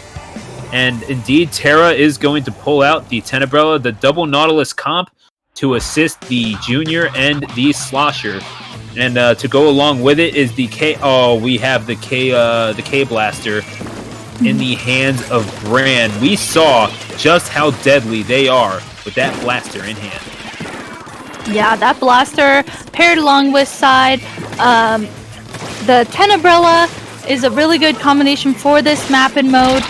Right here, though, we saw Bagel go ahead and get a splat. But I mean, there's splats happening back and forth.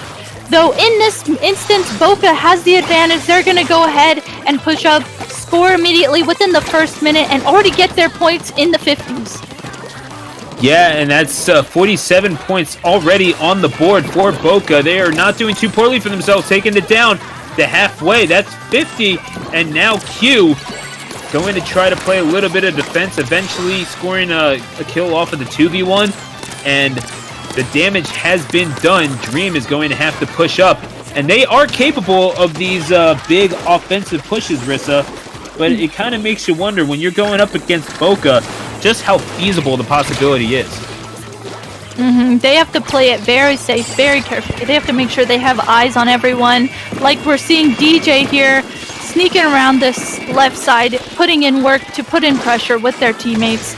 And Bagel already up here in their spawn, inkjetting, getting a pick on Bran. And, you know, they only have Terra up on the side of Dream.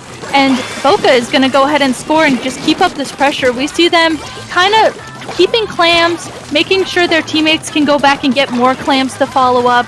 And they're just going to keep this basket open as long as they can.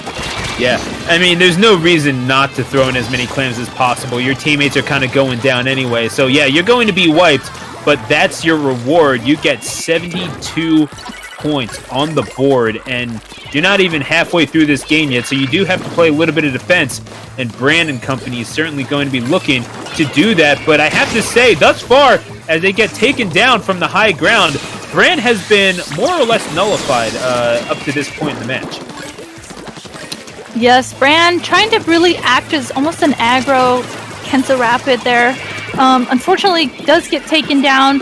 Just the way that Boca here is able to call out anything they see and almost punish it right away. They're doing a really good job at that.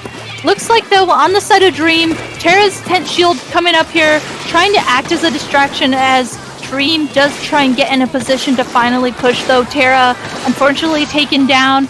And it's almost like Boca here has put up a wall at their spawn and not letting anyone in. Sun will eventually be taken down off of the side. The Bamboozler, yet again, of Q, rearing its head. And again, neat little individual performances from a lot of these players, but it's just not coming to fruition on the score sheet. You see a Power Clam, Zero trying to push things up, might be rushing ahead just a little bit. Two Power Clams, got to pick up one of those Pity Clams, and will throw the Power Clam ahead, succeeds in getting it into enemy territory, but not a whole lot else. There is one more on the side as Q is going to try to make this push forward, but they are going to be surrounded by blue ink very quickly. The barrier is broken, and we're not sure how much else is going to be accumulated. Biscuit is going to be taken down. It is 3-1 on the map in favor of Boca as they are looking to tick down the time off of this clock as we approach the 1 minute mark sooner rather than later. And Boca here has the clams advantage. They are gathering as many clams as they can. They're keeping clams off the board so that way Dream can't even think about getting clams. I mean, they're making it so difficult for Dream right now. And finally, they're going to go ahead and try and attempt to get another push in as they go ahead and take down Q while they're at it. They have so many clams online, and they're going to work here to try and push up and score in as many as they can. Yeah, and indeed they will cut down on the penalty. Bagel going to throw as many clams as they can get in. And yeah, that's a good way to extend your lead. I think they were looking for the knockout blow, so I don't think that they'll be satisfied. Still makes you wonder. You have a Pity Clam that is coming on the side of Dream as it just drops right out of the basket. They're going to look to maintain this line. Biscuit is trying to close up as many gaps as possible, but the bubbles will provide coverage. This is key here. The defensive measures that Terra have provided are not going to be enough, and other two go down as well. It's only Bran with the blaster in hand that's going to be able to stay alive, and that's another barrier breakage, rubbing salt in the wound. They're going to make it a knockout victory. Why? Because they can. They're Boca. They're just that. They're just that good. I had to stop myself from cursing because I'm not sure what kind of broadcast this is. But either way, it's going to be Boca going up 3-1. use all the descriptors that you want in your head, but they are simply effective. They are. I mean, that was just insane. They put up so much pressure there, and they just kept it going non-stop. And this set, this set is a best of 7. So if they win, if Boca wins this next match, they're going to be winning the whole tournament. So Dream knows that this is it. This is the game. If they want to turn this around, this is the game where they have to give it everything they can. I mean, what else can you really say about Boca? The stuff that they have been able to do. And it seems like when you look at it, yeah, it makes sense that you have some of the best players in North America that you should be winning the North American tournament. I mean, you have one of the best sloshers in DJ. You have 2 of the best Nautiluses in Bagel and Biscuit. You have Sun, who is playing pretty much everything that they can under the sun and is providing such great support on that junior. It makes sense that this team should be winning on paper, but they are gutting out some of these victories. I mean, these aren't washes by any stretch of the imagination. They are going punch for punch with Dream, and they're not rolling, but they're still looking like they're in control of pretty much every single map they play. There's not a situation, Rissa, that I feel like Boca are completely out of it. Yeah, I would definitely agree. I mean, Dream, we know that team has so much synergy. We know that they can pair up well. We know that they can play well individually. So they're just going to need to, I feel like it's almost they need to figure out a way to counter the special coordination that Boca is bringing to the table if they want to try and take this.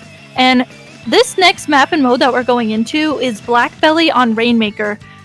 Rainmaker can spiral out of control so fast, especially this map and mode can happen. There's 2 different ways to take the Rainmaker, and either team here can push the Rainmaker so fast that we won't see what even happens. Yeah, and no real changes from Boca, as we see again Brand with the K-Slosher, Q switching over to the Jet Squelcher, a rather common pick here at Black Belly Skate Park, especially for Rainmaker. You do want a little bit of mobility, but just enough power to maybe tag people and make them hurt, as Brand going to make their presence known real early on with the K-Machine. And a machine indeed is how I would describe Brand at this very moment. A dogfight in the air, 2 Inkjets versus 1, advantage to the 2, and now 78 points on the board immediately. Those 2 Inkjets definitely proving effective, but they had to use them on the defensive, as very quickly we're seeing the advantage being taken by the team in light green. Yeah, Dream, this is the exact push that they want for this map. I mean, getting the score already to 22 is a really good way to be sitting in the beginning of this match. So Boca here is going to have to counter that and get a really good push in. We're seeing Zero there up in the spawn with that Inkjet, matching the aggression that Boca has been giving. So, maybe this aggression counter is exactly what Dream needs for this.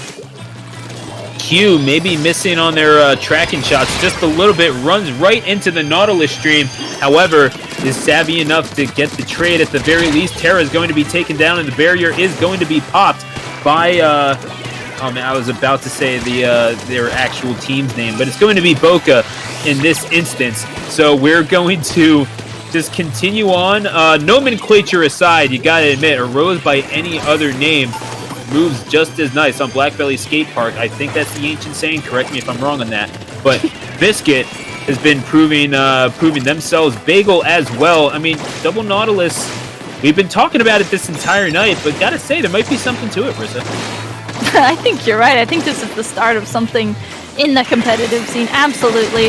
And as we see here, Q coming out with that Stingray, doing a good job at stopping the Rainmaker there. Now Biscuit here trying to juggle the aggression in front of the Rainmaker. We're seeing missiles come out from DJ, and it looks like Boca here is trying to set up a push, but the Rainmaker is going to go ahead and reset. I think that was a really smart move on their end. They do have 1 teammate down, so Biscuit's just going to go ahead and add to the aggression here, act as a distraction as they wait for their teammates to go ahead and come back and grab the Rainmaker. Yeah, trying to draw aggro, and successfully so, as Zero is going to come out and splat DJ. The objective will be pushed up here. That is 54 points. 56 points. I had it right the first time in my head. I just didn't say it. So Biscuit going to get the splat onto Terra, and they will push it up and eventually administer the knockout blow. I mean, when can you count them out is my question. The answer is plain and simple. You cannot. The dream will end there, and by a score of 4-1, it will be Boca taking Swim or Sink 4. GG's to both of those teams. GG's to all the teams entered in the tournament tonight.